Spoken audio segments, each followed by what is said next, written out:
അസ്സലാമു അലൈക്കും വറഹ്മത്തുള്ളാഹി വബറകാതുഹു. ബിസ്മില്ലാഹിർ റഹ്മാനിർ റഹീം. അൽഹംദുലില്ലാഹി റബ്ബിൽ ആലമീൻ. അല്ലാഹുമ്മ സ്വല്ലി അലാ മുഹമ്മദിൻ വഅലാ ആലി മുഹമ്മദ്. കമാ സ്വല്ലൈത അലാ ഇബ്രാഹീമ വഅലാ ആലി ഇബ്രാഹീം ഇന്നക ഹമീദും മജീദ്. അല്ലാഹുമ്മ ബാരിക് അലാ മുഹമ്മദിൻ വഅലാ ആലി മുഹമ്മദ് കമാ ബാറക്ത അലാ ഇബ്രാഹീമ വഅലാ ആലി ഇബ്രാഹീം ഇന്നക ഹമീദും മജീദ്. റബ്ബി ഇശ്റഹ് ലി സദ്രി വയസ്സിർ ലി അംരി വഹ്ലുൽ ഉഖ്ദതം മിൻ ലിസാനി യഫ്ഖഹു ഖൗലി. ഏറെ സ്നേഹം നിറഞ്ഞ സഹോദരന്മാരെ, സഹോദരിമാരെ, അള്ളാഹു സുബ്ഹാനഹു വ തആല അടിമകളുടെ മേൽ നിർബന്ധമാക്കിയ കർമ്മമാണ് നമസ്കാരം. ഷഹാദത്ത് കലിമ ഉച്ചരിച്ച് ഇസ്ലാമിലേക്ക് പ്രവേശിച്ച ഒരു വ്യക്തി അവൻ ജീവിതത്തിൽ അനുഷ്ഠിക്കേണ്ട ഏറ്റവും പരമപ്രധാനമായി നിർവഹിക്കേണ്ട പ്രവർത്തനമാണ് നമസ്കാരം. നബി സല്ലല്ലാഹു അലൈഹി വസല്ലം മഹാനായ മുആദ് ബിൻ ജബൽ റളിയല്ലാഹു അൻഹുവിനെ യമനിലേക്ക് ദഅവത്തിനായി പറഞ്ഞേക്കുന്ന സമയത്ത് അദ്ദേഹത്തോട് പറഞ്ഞ വാചകങ്ങൾ ഇമാം ബുഖാരിയും മുസ്ലിമും എല്ലാം ഉദ്ധരിച്ച ഹദീസിൽ നമുക്ക് കാണാം. യാ മുആദ് ഇന്നക തഖദ്ദമു അലാ ഖൗമിൻ അഹ്ലി കിതാബ്. മുആദേ, നീ അഹ്ലു കിതാബിൽപ്പെട്ട ഒരു സമൂഹത്തിലേക്കാണ് പോകുന്നത്. അവരോട് നീ ആദ്യം പറയേണ്ടത് ലാ ഇലാഹ ഇല്ലല്ലാഹ് മുഹമ്മദ് റസൂലുള്ളാഹി എന്നതാണ്. അങ്ങനെ അവർ അള്ളാഹുവിനെയും റസൂലിനെയും അനുസരിച്ച് കഴിഞ്ഞാൽ, അഥവാ ഇസ്ലാമിലേക്ക് പ്രവേശിച്ചു കഴിഞ്ഞാൽ, ഫഅഖ്ബിർഹും അന്നല്ലാഹ ഖദ് ഇഫ്തറള അലൈഹിം ഖംസ സ്വലവാത്തിൻ ഫീ യൗമിഹിം വലൈലതിഹിം. 5 നേരത്തെ നമസ്കാരം രാവിലും പകലിലുമായി അള്ളാഹു സുബ്ഹാനഹു വ തആല അവർക്ക് നിർബന്ധമാക്കിയിരിക്കുന്നു എന്ന് പറയണമെന്നാണ്. അങ്ങനെ നമസ്കാരം നിർവഹിക്കുന്നതിന് ശേഷം, അത് നിർവഹിച്ചു തുടങ്ങിയതിന് ശേഷം മാത്രമാണ് സക്കാത്തും മറ്റു കർമ്മങ്ങളും ഒക്കെ പഠിപ്പിക്കേണ്ടത് എന്ന് അദ്ദേഹത്തോട് പറയുന്നത് നമുക്ക് ഹദീസിൻ്റെ ഗ്രന്ഥങ്ങളിൽ പ്രവാചകൻ്റെ ഉപദേശങ്ങൾ കാണാൻ സാധ്യമാകും. നബി സല്ലല്ലാഹു അലൈഹി വസല്ലം അങ്ങേയറ്റം ഗൗരവത്തിൽ പഠിപ്പിച്ച ഒരു പ്രവർത്തനമാണ് നമസ്കാരം. നമ്മൾ ജീവിതത്തിൽ ഒരിക്കലും ഒഴിവാക്കാനും പാടില്ലാത്തതാണ്. മറ്റുള്ള ഇബാദത്തുകളിൽ നിന്നെല്ലാം നമസ്കാരത്തെ വ്യത്യസ്തമാക്കുന്നത്, മറ്റു ഇബാദത്തുകളിൽ നിന്നെല്ലാം വ്യത്യസ്തമായി നമസ്കാരം അല്ലാഹു റസൂൽ സല്ലല്ലാഹു അലൈഹി വസല്ലമക്ക് നേരിട്ട് നൽകിയതാണ് എന്നുള്ളതാണ്. നമുക്കറിയാമല്ലോ, പ്രവാചകനെ എല്ലാ കർമ്മങ്ങളും വന്ന് പഠിപ്പിച്ചത് വഹയിലൂടെ ജിബ്രീൽ അലൈഹി സ്വലാത്തു വസ്സലാം ഭൂമിയിലേക്ക് ഇറങ്ങി വന്ന് പ്രവാചകനെ പഠിപ്പിച്ചതാണ്. എന്നാൽ നമസ്കാരം ഹിജ്റയുടെ 2 വർഷം മുമ്പ് ആമുൽ ഹുസൻ എന്നറിയപ്പെട്ട പ്രവാചകന്റെ ഭാര്യ ഖദീജ ബീവിയും അബൂ താലിബും മരണപ്പെട്ട വർഷം അള്ളാഹു സുബ്ഹാനഹു വ തആല ഇസ്റാഉം മിഅ്റാജും മക്കയിൽ നിന്ന് ബൈത്തുൽ മുഖദ്ദസിലേക്ക് ബുറാഖിലും അവിടെ നിന്ന് ആകാശത്തേക്ക് ഒരു കോണിയിലും കൊണ്ടുപോയി ആകാശത്ത് 7-ാം ആകാശത്ത് പോയി അള്ളാഹുവിൽ നിന്നും നേരിട്ട് സ്വീകരിച്ച സമ്മാനമാണ് നമസ്കാരം എന്നുള്ളത്. അതുതന്നെ നമസ്കാരത്തിൻ്റെ പ്രാധാന്യത്തെ നമുക്ക് മനസ്സിലാക്കി നൽകുന്നതാണ്. ഈ നമസ്കാരം നമുക്ക് നിർബന്ധമാണ്. റസൂൽ സല്ലല്ലാഹു അലൈഹി വസല്ലം പഠിപ്പിച്ചു, അവ്വലു മാ യുഹാസബുൽ അബ്ദു യൗമൽ ഖിയാമത്തി മിൻ അമലിഹി സ്വലാത്തുഹു. നാളെ പരലോകത്ത് ഒരു അടിമയെ അവൻ്റെ വിശ്വാസങ്ങളെക്കുറിച്ച് ചോദ്യം ചെയ്യപ്പെട്ടതിന് ശേഷം അവൻ്റെ കർമ്മങ്ങളിൽ നിന്നും ഏറ്റവും ആദ്യം ചോദിക്കുന്ന കാര്യം അവൻ്റെ നമസ്കാരത്തെക്കുറിച്ചാണ് എന്നാണ്. എന്ന് പ്രവാചകൻ പറഞ്ഞു, ആ നമസ്കാരത്തിൻ്റെ വിഷയത്തിൽ അവന് ഉത്തരം നന്നാക്കാൻ കഴിഞ്ഞാൽ ഫഖദ് അഫ്ലഹ വ അൻജഹ, അവന് വിജയിച്ചിരിക്കുന്നു എന്നാണ്. അതിനുശേഷമുള്ളതൊക്കെ അവന് വളരെ എളുപ്പമായിരിക്കും. എന്നാൽ നമസ്കാരത്തിൻ്റെ വിഷയത്തിലുള്ള ചോദ്യത്തിന് കൃത്യമായ ഉത്തരം പറയാൻ കഴിഞ്ഞിട്ടില്ല എങ്കിൽ ഫഖദ് ഖാബ വ ഖസിറ, പ്രവാചകൻ അങ്ങനെ പറഞ്ഞത്, അവൻ നഷ്ടക്കാരുടെ കൂട്ടത്തിൽ പെട്ടുപോകുമെന്നാണ്. അപ്പോൾ അള്ളാഹു ആദ്യം ചോദിക്കുന്ന ചോദ്യത്തിന് നല്ല ഉത്തരം പറയാൻ കഴിഞ്ഞാൽ, നമ്മൾ സാധാരണ first impression is the best impression എന്ന് പറയാറുണ്ട്. നമ്മൾ ആദ്യം എന്ത് ഇംപ്രഷനാണ് ഉണ്ടാക്കി കൊടുക്കുന്നത്, പിന്നീട് അതനുസരിച്ചാണ് നമ്മുടെ കാര്യങ്ങൾക്ക് ഉണ്ടാകുക. അള്ളാഹു സുബ്ഹാനഹു വ തആല നമസ്കാരത്തിൻ്റെ വിഷയത്തിൽ ഉത്തരം നന്നാക്കാൻ കഴിഞ്ഞാൽ പിന്നീടുള്ള കാര്യങ്ങൾ എളുപ്പമാണ് നമ്മൾ പഠിപ്പിക്കുന്നു. നമസ്കാരം നന്നാക്കാൻ കഴിഞ്ഞിട്ടില്ല എങ്കിൽ പിന്നീട് പ്രയാസമായിരിക്കുമെന്ന് പഠിപ്പിച്ചിരിക്കുന്നു. അതുകൊണ്ട് സഹോദരന്മാരെ, സഹോദരിമാരെ, നമ്മൾ നമസ്കാരം ഏറ്റവും നന്നാക്കി ഏറ്റവും കൃത്യമായി ചെയ്യാൻ ശ്രദ്ധിക്കേണ്ടതുണ്ട്. റസൂൽ സല്ലല്ലാഹു അലൈഹി വസല്ലം നമസ്കാരത്തിൻ്റെ രൂപം നമുക്ക് പഠിപ്പിച്ചു തന്നിട്ടുണ്ട്. പ്രവാചകൻ സല്ലല്ലാഹു അലൈഹി വസല്ലം പറഞ്ഞു, സല്ലു കമാ റഅയ്തുമൂനി ഉസല്ലി. ഞാൻ എങ്ങനെ നമസ്കരിക്കുന്നതായി നിങ്ങൾ കണ്ടു, നിങ്ങൾ അങ്ങനെ നിസ്കരിക്കണം. എങ്ങനെങ്കിലും ഏതെങ്കിലും രൂപത്തിലുള്ള നിസ്കരിക്കേണ്ടത്. നമ്മുടെ നാട്ടിലൊക്കെ പല തരത്തിൽ നമസ്കരിക്കുന്ന ആളുകളുണ്ട്. പ്രവാചകൻ സല്ലല്ലാഹു അലൈഹി വസല്ലം പഠിപ്പിച്ചു, ഒരു മനുഷ്യൻ നമസ്കരിക്കാനായി കൈകെട്ടിക്കഴിഞ്ഞാൽ അവൻ്റെ നമസ്കാരത്തിൻ്റെ 10-1 മാത്രമാണ് ചില ആളുകൾക്ക് കിട്ടുക. പ്രവാചകൻ തുസ്അഹ സുമുനുഹ സുദുസുഹ എന്നൊക്കെ ഇങ്ങനെ താഴോട്ടേക്ക് പറഞ്ഞതായിക്കൊണ്ട് കാണാൻ കഴിയും. 10-1, 9-1, 8-1, 7-1 കിട്ടുന്ന ആളുകളുണ്ട്. വളരെ പരിമിതമായ ആളുകൾക്ക് മാത്രമാണ് മുഴുവനായ അതിൻ്റെ കൂലി കിട്ടുന്നത്. എങ്ങനെയാണ് മുഴുവൻ കൂലി കിട്ടുക? പ്രവാചകൻ സല്ലല്ലാഹു അലൈഹി വസല്ലം എങ്ങനെ നമസ്കരിക്കാൻ പഠിപ്പിച്ചോ ആ രൂപത്തിൽ നമസ്കരിക്കുമ്പോഴാണ് നമസ്കാരത്തിൻ്റെ മുഴുവൻ കൂലിയും കിട്ടുക. ആർക്കോ വേണ്ടി, എന്തിനോ വേണ്ടി, ഏതോ രൂപത്തിൽ അശ്രദ്ധമായി നമസ്കരിച്ചാൽ ആ നമസ്കാരത്തിന് പരിപൂർണമായ പ്രതിഫലം ലഭിക്കില്ല എന്ന് നമ്മൾ മനസ്സിലാക്കണം. അതുകൊണ്ട് പ്രവാചകൻ്റെ നമസ്കാരം എപ്രകാരമായിരുന്നു അത് നമ്മൾ കൃത്യമായി പഠിക്കണം. ആ കാര്യമാണ് ഇൻഷാ അല്ലാ ഇന്ന് നമ്മൾ വിശദീകരിച്ച് പറയാൻ ഉദ്ദേശിക്കുന്നത്. നമസ്കാരിക്കാൻ ഒരാൾ കൈകെട്ടുന്നതിന് മുന്നേ അവൻ ചെയ്യേണ്ട പരമപ്രധാനമായ വിഷയമാണ് വുളൂ ചെയ്യുക എന്നുള്ളത്. വുളൂ ശരിയായെങ്കിൽ മാത്രമേ നമസ്കാരം ശരിയാവുകയില്ല. ആ സ്വലാത്ത ലിമല്ലാ വുളൂ അലഹു, പ്രവാചകനെ പഠിപ്പിച്ച് വുളൂ ഇല്ലാത്തവന് നമസ്കാരമില്ല. വുളൂ എങ്ങനെ നിർവഹിക്കേണ്ടത്? ആ വുളൂ കൃത്യമായെങ്കിൽ മാത്രമേ നമ്മുടെ നമസ്കാരം സ്വീകരിക്കുകയുള്ളൂ. നമസ്കാരം എത്ര നന്നായിട്ടും ഒരാളുടെ വുളൂ ശരിയായിട്ടില്ലെങ്കിൽ ആ നമസ്കാരം സ്വീകരിക്കില്ല. അതുകൊണ്ട് വുളുവാണ് ഏറ്റവും പ്രധാനപ്പെട്ട നമസ്കാരത്തിൻ്റെ ഷർത്തുകളിൽപ്പെട്ട ഒന്ന്. വുളൂ ഉള്ളവന് മാത്രമേ നമസ്കാരം സ്വീകരിക്കുകയുള്ളൂ. എങ്ങനെയാണ് വുളൂ ചെയ്യേണ്ടത് എന്ന് നമ്മൾ നേരത്തെ ഒരു വീഡിയോ ചെയ്തിട്ടുണ്ട്. പീസ് റേഡിയോയുടെ പിന്നെ യൂട്യൂബ് ചാനൽ നിങ്ങൾക്കത് ലഭ്യമാണ്. ഈ വീഡിയോ ഡിസ്ക്രിപ്ഷൻ ബോക്സിൽ നിങ്ങൾക്ക് ആ വീഡിയോയുടെ ലിങ്ക് നിങ്ങൾക്ക് ലഭ്യമാകും. നിങ്ങൾ അതിലൂടെ വുളുവിൻ്റെ വീഡിയോ കണ്ട് കൃത്യമായി വുളൂ ചെയ്യാൻ, അത് ശ്രദ്ധിക്കുവാൻ, കൃത്യമാക്കുവാൻ നമ്മൾ പരിശ്രമിക്കുക. അത് നിങ്ങൾ കാണേണ്ടതുണ്ട്. നമ്മൾ ഇതിലൂടെ നമസ്കാരം മാത്രമാണ് പറയാൻ ഉദ്ദേശിക്കുന്നത്. സഹോദരന്മാരെ, നമസ്കാരം അള്ളാഹുവിൻ്റെ പ്രവാചകൻ സല്ലല്ലാഹു അലൈഹി വസല്ലം പഠിപ്പിച്ച രൂപത്തിൽ നമ്മൾ നിർവഹിക്കാൻ ശ്രദ്ധിക്കണം.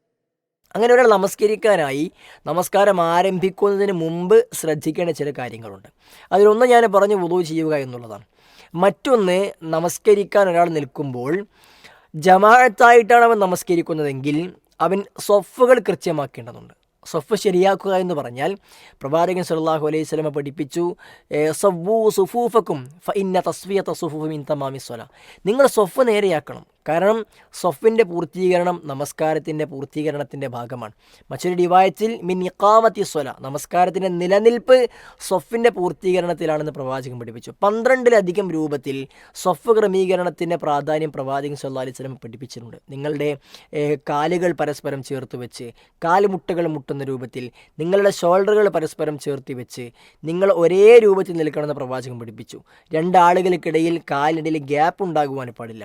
അങ്ങനെ ഗ്യാപ്പ് ഉണ്ടെങ്കിൽ അവിടെ പിശാച് കയറി നിൽക്കുകയും നിങ്ങളുടെ ഹൃദയങ്ങൾക്കിടയിൽ ഭിന്നിപ്പുണ്ടാകുകയും ചെയ്യുമെന്ന് റസൂൽ സല്ലല്ലാഹു അലൈഹി വസല്ലം പറഞ്ഞിട്ടുണ്ട്. അപ്പോൾ സ്വഫ് കൃത്യമാക്കുക എന്നത് ഏറ്റവും പ്രധാനപ്പെട്ട വിഷയമാണ്. പരസ്പരം കാലുകൾ ചേർത്തി വെച്ച് മടമ്പ് കാലുകൾ നേരെയാക്കിയിട്ടാണ് സ്വഫ് ക്രമീകരിക്കേണ്ടത്. മടമ്പ് നേരെയാകുമ്പോൾ മാത്രമേ നേർരേഖയിലേക്കാവുകയുള്ളൂ. കാലിൻ്റെ വിരലുകൾ നേരെയാക്കുമ്പോൾ അത് മുന്നോട്ട് പിന്നോട്ടുമായ രൂപത്തിൽ കായ്ച്ചിരും. അതുകൊണ്ട് പരസ്പരം മടമ്പ് കാലുകൾ നേരെയാക്കി അടുത്തിരിക്കുന്ന രണ്ടുപേരുടെ കാലുകൾ അടുപ്പിച്ചാണ് നമ്മൾ സ്വഫ് ക്രമീകരിക്കേണ്ടത്. മൂന്നാമത്തെ വിഷയം, നമ്മൾ ഒറ്റക്കാണ് നമസ്കരിക്കുന്നതെങ്കിൽ നമ്മുടെ മുമ്പിൽ സുത്തറയുണ്ടാകണം, മറയുണ്ടാകണം എന്നത് വളരെ പ്രധാനപ്പെട്ട വിഷയമാണ്. റസൂലുള്ളാഹി സ്വല്ലല്ലാഹു അലൈഹി വസല്ലമയും പ്രവാചകൻ്റെ മുന്നിലുള്ള മറയും തമ്മിൽ വളരെ അടുത്തായിരുന്നു എന്ന് കാണാൻ സാധ്യമാകും. 3 മുഴം ദൂരം മാത്രമാണ് പ്രവാചകൻ നിന്ന സ്ഥലത്തിൻ്റെയും സുത്രയുടെ മറയുടെ അടുത്തും ഉണ്ടായിരുന്നത്. മറ ഉണ്ടാകൽ നിർബന്ധമാണ്. മറയില്ലാതെ പള്ളിയുടെ നടുവിലേക്ക് വന്ന് നിന്നുകൊണ്ട് അല്ലെങ്കിൽ ദൂരെ ചുമര് വെച്ചുകൊണ്ടൊന്നും നമസ്കരിക്കുന്ന ഒരവസ്ഥ ഉണ്ടാകാൻ പാടില്ല. മറയുടെ പ്രത്യേകത, സുത്രയുടെ പ്രത്യേകത, അത് ഒരു ചാണെങ്കിലും ഉയരത്തിലായിരിക്കേണ്ടതുണ്ട് എന്നതാണ്. നമ്മുടെ പള്ളിയിലുള്ള പായയുടെ വരമ്പോ അല്ലെങ്കിൽ കാർപ്പറ്റിൻ്റെ അറ്റമോ അഗ്രമോ ഒന്നും സുത്രയായിക്കൊണ്ട് സ്വീകരിക്കാൻ വേണ്ടി പാടില്ല. പ്രവാചകൻ യാത്രയിലാണെങ്കിൽ പ്രവാചകൻ്റെ കയ്യിലുള്ള കുന്തം പ്രവാചകൻ നാട്ടിയായിരുന്നു നമസ്കരിച്ചിരുന്നത്. ഒട്ടകത്തിൻ്റെ ഇരിപ്പിടം, ഒട്ടകത്തിൻ്റെ മുകളിൽ ഒട്ടകക്കട്ടിൽ താഴേക്ക് ഇറക്കി വെച്ചുകൊണ്ട് പ്രവാചകൻ നമസ്കരിച്ചിരുന്നു എന്നൊക്കെ കാണാൻ കഴിയും. ആ രൂപത്തിൽ ഹൈറ്റ് ഒരു ചാണെങ്കിലും ഉയരത്തിലായിരിക്കണം നമ്മുടെ സുത്ര ഉണ്ടാകേണ്ടത്. ജമാഅത്തായി നമസ്കരിക്കുമ്പോൾ ഇമാമിൻ്റെ മുന്നിലാണ് സുത്ര ഉണ്ടാകേണ്ടത്. മഅ്മൂമിൻ്റെ മുന്നിൽ പ്രത്യേകിച്ച് സുത്രയുടെ ആവശ്യമില്ല, ഇമാമാണ് അവർക്കുള്ള സുത്ര. ഒറ്റയ്ക്ക് നമസ്കരിക്കുമ്പോൾ മുന്നിൽ സുത്ര മറയുണ്ടാക്കാൻ ശ്രദ്ധിക്കേണ്ടതുണ്ട്. നാലാമത്തെ ഒരു വിഷയം നമ്മൾ ശ്രദ്ധിക്കണം, നിൽക്കുന്ന രൂപം വളരെ ഗൗരവത്തിൽ നമ്മൾ ശ്രദ്ധിക്കണം. നിൽക്കേണ്ട രൂപം എന്നുള്ളത് നമ്മൾ 2 കാലും വെക്കുന്നത് ഒരാളുടെ ശരീരത്തിൻ്റെ വീതി എത്രയാണോ അത്രയും അകലച്ചാണ് ഇരു കാലുകൾ വെക്കേണ്ടത്. ചില ആളുകൾ വളരെ അകറ്റി വെക്കുന്നൊരവസ്ഥാവിശേഷം ഉണ്ടാകും. അങ്ങനെ വെക്കുമ്പോൾ സ്വഫുകൾ ക്രമീകരിക്കപ്പെടുകയില്ല. വേറെ ചില ആളുകൾ കാലുകൾ പരസ്പരം ചേർത്ത് വെക്കാറുണ്ട്. അതും ശരിയല്ല. നമ്മൾക്ക് എത്രയാണോ നമ്മുടെ ഒരു ശരീരത്തിൻ്റെ വീതി ഉള്ളത് അതിനനുസരിച്ചാണ് കാല് വെക്കുന്നത്. അത് ഏകദേശം ഒരു ചാണ് അകലച്ചിലായിരിക്കും ഏകദേശം ഉണ്ടാവുക. അത് കറക്റ്റ് ഒരു ചാണാകണമെന്നില്ല. ഏതായാലും നമ്മുടെ ശരീരത്തിൻ്റെ വീതി എത്രയാണോ ആ അവസ്ഥയിലാണ് നമ്മൾ കാലുകൾ വെക്കേണ്ടത്. കാല് വെക്കുമ്പോൾ നമ്മുടെ കാലുകളുടെ വിരലുകൾ ഖിബിലക്ക് നേരെ ആയിരിക്കാൻ ശ്രദ്ധിക്കണം. അപ്പോൾ കാലുകൾ ചെരിഞ്ഞ രൂപത്തിലല്ല ഉണ്ടാകേണ്ടത്, മറിച്ച് ഖിബിലക്ക് നേരെയാണ് നമ്മുടെ കാല് വിരലുകൾ ഉണ്ടാകേണ്ടത്. ആ രൂപത്തിലാണ് നമ്മൾ നിൽക്കേണ്ടത്. ഇത്രയും കാര്യം വളരെ ഗൗരവത്തോടെ ശ്രദ്ധിച്ചാണ് നമ്മൾ നമസ്കരിക്കാൻ വേണ്ടി ഒരുങ്ങുന്നത്. കാരണം നമസ്കാരം എന്നുള്ളത് അള്ളാഹു സുബ്ഹാനഹു വ തആലയുടെ മുമ്പിലുള്ള പ്രവർത്തനമാണ്. അള്ളാഹു നമ്മുടെ മുന്നിലുണ്ടാകും. പ്രവാചകൻ സ്വല്ലല്ലാഹു അലൈഹി വസല്ലം പഠിപ്പിച്ചത് അള്ളാഹുവുമായുള്ള മുനാജാത്താണത്, അഭിമുഖ സംഭാഷണമാണ്. അപ്പം നമ്മുടെ മുമ്പിൽ അള്ളാഹു നിൽക്കുമ്പോൾ അത് വളരെ അലസമായോ നിസാരമായോ നമ്മൾ നിൽക്കുവാൻ വേണ്ടി പാടില്ല. വളരെ ഗൗരവത്തിൽ ശ്രദ്ധയോടുകൂടിയായിരിക്കണം നമ്മൾ നമസ്കരിക്കാനെ നിൽക്കേണ്ടത്. അങ്ങനെ നിന്നതിന് ശേഷമോ അല്ലെങ്കിൽ ആ നിൽക്കുന്ന സമയത്തോ ഏറ്റവും പ്രധാനപ്പെട്ട ഒരു പ്രവർത്തനം നമസ്കാരത്തിൻ്റെ ഷർത്തിൽപ്പെട്ടതാണ് നമുക്ക് നമസ്കരിക്കുമ്പോൾ നിയ്യത്തുണ്ടാവുക എന്നുള്ളത്. നിയ്യത്ത് എന്ന് പറഞ്ഞാൽ സഹോദരന്മാരെ, നമ്മൾ കർമ്മം അള്ളാഹുവിന് വേണ്ടിയാണെന്ന രൂപത്തിലുള്ള മനസ്സിലുള്ള ഒരു കരുതലാണ്. നിയ്യത്തിൻ്റെ ലക്ഷ്യവും നിയ്യത്തിൻ്റെ സ്ഥാനവും മനസ്സാണ് എന്ന് പണ്ഡിതന്മാർ പഠിപ്പിച്ചിട്ടുണ്ട്. അതല്ലാതെ നമസ്കരിക്കാനായി നിയ്യത്ത് ചൊല്ലി പറയുന്ന ഉസല്ലി ഫർളുദ്ദുഹരി അർബഅ റകഅത്തിൻ എന്നൊക്കെ തുടങ്ങുന്ന രൂപത്തിൽ ചൊല്ലി പറയാൻ റസൂലുള്ളാഹി സ്വല്ലല്ലാഹു അലൈഹി വസല്ലം പഠിപ്പിച്ചിട്ടില്ല. പ്രവാചകൻ സ്വല്ലല്ലാഹു അലൈഹി വസല്ലം പഠിപ്പിക്കാത്തത് കൊണ്ട് തന്നെ അങ്ങനെ ഒരാൾ ചെയ്താൽ അതിനെ ബിദ്അത്ത്, പുത്തനാചാരം എന്നാണ് പറയുക. പ്രവാചകൻ സ്വല്ലല്ലാഹു അലൈഹി വസല്ലം കാണിച്ചെന്നത് മാത്രമേ ഇബാദത്തുകളുടെ വിഷയത്തിൽ നമ്മൾ ചെയ്യാൻ പാടുള്ളൂ. ഭൗതികമായ വിഷയത്തിൽ നമുക്ക് എന്തും ചെയ്യാം. പക്ഷേ ആരാധനകളുടെ വിഷയത്തിലേക്ക്, ഇസ്ലാമിൻ്റെ വിഷയത്തിലേക്ക് റസൂൽ സ്വല്ലല്ലാഹു അലൈഹി വസല്ലം പഠിപ്പിച്ചത് മാത്രമേ നമ്മൾ ചെയ്യാൻ പാടുള്ളൂ. ഒരിക്കലും നിയ്യത്ത് ചൊല്ലി പറയേണ്ട സംഗതിയല്ല. അതുപോലെ തന്നെ നിയ്യത്ത് ഒരിക്കലും നമുക്ക് ചൊല്ലി പറയാൻ കഴിയുന്ന സംഗതിയുമല്ല. പ്രവാചകൻ പഠിപ്പിച്ചു ഇന്നമൽ അഅ്മാലു ബിന്നിയാത്ത്, എല്ലാ കർമ്മങ്ങളും നിയ്യത്തിൻ്റെ അടിസ്ഥാനത്തിലാണ്. നിയ്യത്തില്ലാത്ത ഒരു കർമ്മം അല്ലാഹു സ്വീകരിക്കില്ല. നമ്മൾ ചെയ്യുന്ന ഏത് കർമ്മത്തിനും നിയ്യത്ത് വേണം. ഒരാൾക്ക് 2 രൂപ സ്വതക്ക കൊടുക്കുന്നതിന് പോലും നമ്മുടെ മനസ്സിൽ നിയ്യത്തുണ്ടെങ്കിൽ മാത്രമേ അള്ളാഹു അതിന് കൂലി നൽകുകയുള്ളൂ. അപ്പോൾ നിയ്യത്ത് ചൊല്ലി പറയേണ്ടതാണ് എന്ന് പറയുകയാണ് എങ്കിൽ നമ്മളൊരാൾക്ക് 2 രൂപ സ്വതക്ക നൽകുമ്പോൾ അള്ളാഹുവിൻ്റെ മാർഗ്ഗത്തിൽ ഞാൻ നിനക്ക് 2 രൂപ നൽകുന്നു എന്ന് പറഞ്ഞുകൊണ്ട് കൊടുക്കേണ്ടി വരും. അങ്ങനെ എന്ത് പ്രവർത്തനം ചെയ്യുമ്പോഴും അങ്ങനെ പറഞ്ഞുകൊണ്ടേ ഇരിക്കുകയാണെങ്കിൽ ഇതിന് മാത്രമേ ഒരു മനുഷ്യന് സമയം ഉണ്ടാവുകയുള്ളൂ. അപ്പോൾ പ്രവാചകൻ അങ്ങനെ പഠിപ്പിച്ചിട്ടില്ല. നമ്മുടെ മനസ്സിൽ ഞാൻ ളുഹർ നമസ്കരിക്കുന്നു, ഞാൻ അസ്ർ നമസ്കരിക്കുന്നു, അല്ലെങ്കിൽ ഞാൻ തഹിയ്യത്ത് നമസ്കരിക്കുന്നു, ഏത് നമസ്കാരമാണോ ആ നമസ്കാരം ഞാൻ നിർവഹിക്കാൻ പോകുന്നു എന്ന ഒരു ഉദ്ദേശം നമ്മുടെ മനസ്സിൽ ഉണ്ടാകൽ നിർബന്ധമാണ്. ആ ഉദ്ദേശം നമ്മുടെ മനസ്സിൽ ഉണ്ടായിട്ടില്ല എങ്കിൽ, നമ്മൾ അശ്രദ്ധമായി അങ്ങനത്തെ ഒരു ഉദ്ദേശവും ഇല്ലാതെ വെറുതെ പോയി കൈ കിട്ടുകയാണ് എങ്കിൽ നമ്മുടെ നമസ്കാരം അള്ളാഹു സ്വീകരിക്കില്ല. അത് വെറും പ്രവർത്തനം മാത്രമായി തീരുമെന്ന് നമ്മൾ മനസ്സിലാക്കുക. അതോടൊപ്പം നിയ്യത്ത് ചൊല്ലി പറയേണ്ടതില്ല, മനസ്സിലാണ് എന്ന് നമ്മൾ മനസ്സിലാക്കുക. അങ്ങനെ നിയ്യത്ത് നമ്മൾ മനസ്സിൽ കരുതി ഈ രൂപത്തിൽ നമ്മൾ കൃത്യമായി നിന്നതിന് ശേഷം നമസ്കാരം നമ്മൾ തുടങ്ങുന്നത് അല്ലാഹു അക്ബർ എന്ന് പറഞ്ഞ് തക്ബീറത്തുൽ ഇഹ്റാമോട് കൂടിയാണ്. നമസ്കാരം എന്ന് പറഞ്ഞാൽ തക്ബീറത്തുൽ ഇഹ്റാം കൊണ്ട് തുടങ്ങി സലാം കൊണ്ട് അവസാനിക്കുന്ന ചില പ്രത്യേക കർമ്മത്തിനാണ് നമസ്കാരം എന്ന് പറയുന്നത്. അപ്പോൾ നമസ്കാരം തുടങ്ങുന്നത് തക്ബീറത്തുൽ ഇഹ്റാം കൊണ്ടാണ്. പ്രാരംഭമായി കൊണ്ട് തുടക്കത്തിൻ്റെ തക്ബീറാണത്. എങ്ങനെയാണ്? അല്ലാഹു അക്ബർ എന്നാണ് തക്ബീറത്തുൽ ഇഹ്റാം ചൊല്ലുമ്പോൾ, തക്ബീർ പറയുമ്പോൾ നമ്മൾ ചെയ്യേണ്ടത്. അല്ലാഹു അക്ബർ എന്ന് പറയണമെന്ന് നമ്മൾക്ക് എല്ലാവർക്കും അറിയാം. അള്ളാഹു വലിയവരാകുന്നു എന്നതാണ് അതിൻ്റെ ഉദ്ദേശം. പക്ഷേ ഇത് ചെയ്യുമ്പോൾ കൈകൾ ഉയർത്തുക എന്നുള്ളത് വളരെ പ്രധാനപ്പെട്ട വിഷയമാണ്. കൈകൾ ഉയർത്തുന്നതിന് പ്രവാചകൻ ഒരു രീതി പഠിപ്പിച്ചു തന്നിട്ടുണ്ട്. നമ്മുടെ നാട്ടിൽ പല ആളുകൾ നമസ്കാരം ശ്രദ്ധിച്ചാൽ മനസ്സിലാക്കും. ചില ആളുകൾ കൈ വളരെ താഴ്ചയായിരിക്കും. ചില ആളുകൾ കൈ ഉയർത്താൻ എന്തോ ഒരു പ്രയാസമുള്ള രൂപത്തിൽ, കൈകൾ ഉയർത്താൻ എന്തോ ഒരു മടിയുള്ള രൂപത്തിൽ ചില ആളുകൾ കൈ കിട്ടുക. വേറെ ചില ആളുകൾ അശ്രദ്ധമായിട്ടൊക്കെ കൈ കിട്ടും. ചില ആളുകൾ കൈകൾ ഇങ്ങനെ പ്രാർത്ഥിക്കുന്ന രൂപത്തിലേക്ക് കൈയുടെ പള്ളഭാഗം മുഖത്തോടടുപ്പിച്ച് പിൻഭാഗം പുറംഭാഗം മുന്നിലേക്കാക്കുന്ന രൂപത്തിൽ കൈകൾ ഉയർത്തി കൈ കിട്ടുന്നത് കാണാറുണ്ട്. ഇതൊന്നുമല്ല ശരിയായ രൂപം. പ്രവാചകൻ സ്വല്ലല്ലാഹു അലൈഹി വസല്ലം പഠിപ്പിച്ചു, ഒരാൾ അല്ലാഹു അക്ബർ എന്ന് പറഞ്ഞ് കൈകൾ ഉയർത്തുമ്പോൾ അവൻ്റെ കൈയിൻ്റെ ഈ പള്ളഭാഗം അത് ഖിബലക്ക് നേരെയായിരിക്കണം ഉണ്ടാകേണ്ടത്. അതേപോലെ തന്നെ കൈകൾ ചുരുട്ടി പിടിക്കാനും പാടില്ല. അതേപോലെ തന്നെ മുഴുവനായും വിരലുകൾ അകറ്റി നിവർത്തി പിടിക്കാനും പാടില്ല. രണ്ടിനെയും മധ്യത്തിൽ കൈവിരലുകൾ ചേർത്തുകൊണ്ട് വളരെ ടൈറ്റായി പിടിക്കാതെ ലൂസായിക്കൊണ്ട് കൈവിരലുകൾ ചേർത്താണ് നമ്മൾ കൈകൾ ഉയർത്തേണ്ടത്. അപ്പോൾ നമ്മുടെ കൈയിൻ്റെ പള്ളഭാഗം ഖിബലക്ക് നേരെയാകണം. ഇനി എത്ര വരെ ഉയർത്താം? ഒന്നുകിൽ നമ്മുടെ ഷോൾഡർ വരെ നമുക്ക് ഉയർത്താം, അല്ലെങ്കിൽ നമ്മളുടെ ചെവിയുടെ അറ്റം വരെ. ഷോൾഡർ വരെയോ അല്ലെങ്കിൽ ചെവി അറ്റം വരെയോ, അതിനിടയിൽ എവിടെ വേണമെങ്കിൽ നമുക്ക് കൊണ്ടുപോകാം. എന്നാൽ അതിൻ്റെ താഴോട്ടോ അതല്ലെങ്കിൽ ചെവിയുടെ മുകളിലോട്ടോ നമ്മൾ കൈകൾ ഉയർത്തുന്ന അവസ്ഥാവിശേഷം ഉണ്ടാകുവാൻ പാടില്ല. കൈകൾ ഉയർത്തുന്ന പരിധി ഷോൾഡർ വരെയാണ്, അല്ലെങ്കിൽ ചെവി വരെയാണ് എന്ന് ഇത് നമ്മൾ ശ്രദ്ധിക്കുക. ഇതേ രൂപത്തിൽ തന്നെയാണ് നമ്മൾ സുജൂദിലേക്കും ഇൻഷാ അല്ലാഹ് കൈകൾ വെക്കുന്നത്. അപ്പോൾ ഈ രൂപത്തിൽ കൈ വിരലുകൾ കൈപ്പള്ള മുന്നിലേക്ക് കാണുന്ന രൂപത്തിൽ ഷോൾഡർ വരെയോ ചെവി വരെയോ ഉയർത്തിക്കൊണ്ട് അല്ലാഹു അക്ബർ എന്ന് പറഞ്ഞ് കൈകൾ കെട്ടുക എന്നതാണ് നമസ്കാരത്തിൻ്റെ ഒന്നാമത്തെ പ്രവർത്തനം. അപ്പോൾ കൈകൾ കെട്ടൽ നമസ്കാരത്തിൻ്റെ രൂപത്തിൽ പെട്ടതാണ്. ഇനി എവിടെയാണ് കൈ കെട്ടേണ്ടത്? കൈ കെട്ടേണ്ടതുണ്ടോ? പല ആളുകൾക്കും പല രൂപത്തിൽ ചെയ്യുന്നത് കാണാൻ സാധ്യമാകും. ഒന്നാമതായി റസൂൽ സല്ലല്ലാഹു അലൈഹി വസല്ലമ കൈ കെട്ടിയായിരുന്നു നമസ്കരിച്ചിരുന്നത്. ഹദീസിൻ്റെ ഗ്രന്ഥങ്ങൾ നമുക്കത് കൃത്യമായിക്കൊണ്ട് കാണാൻ സാധ്യമാകും. പ്രവാചകൻ സല്ലല്ലാഹു അലൈഹി വസല്ലമ ഇടത് കൈയിൻ്റെ മുകളിൽ വലത് കൈ വെച്ചുകൊണ്ട് കെട്ടിയെന്ന് ഹദീസിൻ്റെ ഗ്രന്ഥങ്ങളിൽ ധാരാളം ഹദീസുകൾ നമുക്ക് കാണാൻ സാധ്യമാകും. അപ്പോൾ കൈകൾ കെട്ടേണ്ടതുണ്ട്. ഇനി കെട്ടുകയാണെങ്കിൽ എവിടെ കെട്ടണം, എങ്ങനെ കെട്ടണം, അതും പ്രധാനപ്പെട്ട ചോദ്യമാണ്. കൈകൾ എങ്ങനെ കെട്ടണം? ഹദീസിൻ്റെ ഗ്രന്ഥങ്ങളെ പരിശോധിച്ചാൽ 3 രൂപത്തിൽ നമ്മൾക്ക് കൈകൾ കെട്ടൽ അനുവദനീയമാണ്.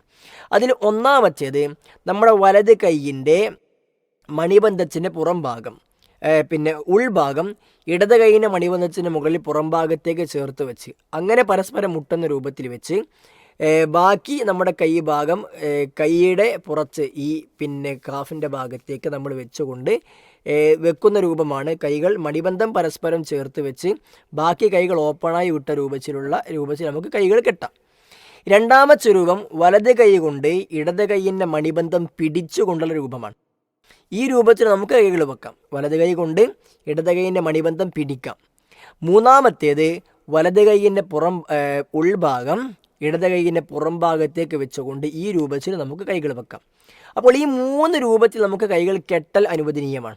ഒന്നുകിൽ മണിബന്ധങ്ങൾ പരസ്പരം ചേർത്ത് വെച്ച് കൈകൾ പുറത്തേക്ക് ഇട്ടുകൊണ്ട്, രണ്ടാമത്തേത് വലത് കൈ കൊണ്ട് ഇടത് കൈയിൻ്റെ മണിബന്ധം പിടിക്കുന്ന രൂപത്തിൽ, മൂന്നാമത്തേത് വലത് കൈ ഇടത് കൈയിൻ്റെ പുറം ഭാഗത്തേക്ക് വെക്കുന്ന രൂപത്തിൽ. ഈ രൂപത്തിൽ 3-4 രൂപത്തിൽ കൈകൾ കെട്ടാം. അതല്ലാത്ത ഒരു രൂപവും അനുവദനീയമല്ല. ചില ആളുകൾ കൈയുടെ ഈ ഭാഗം ഇവിടെ ഇങ്ങനെ കെട്ടി വെക്കാറുണ്ട്, കൈയിൻ്റെ മുട്ടിൻ്റെ അടുത്തുള്ള ഭാഗം.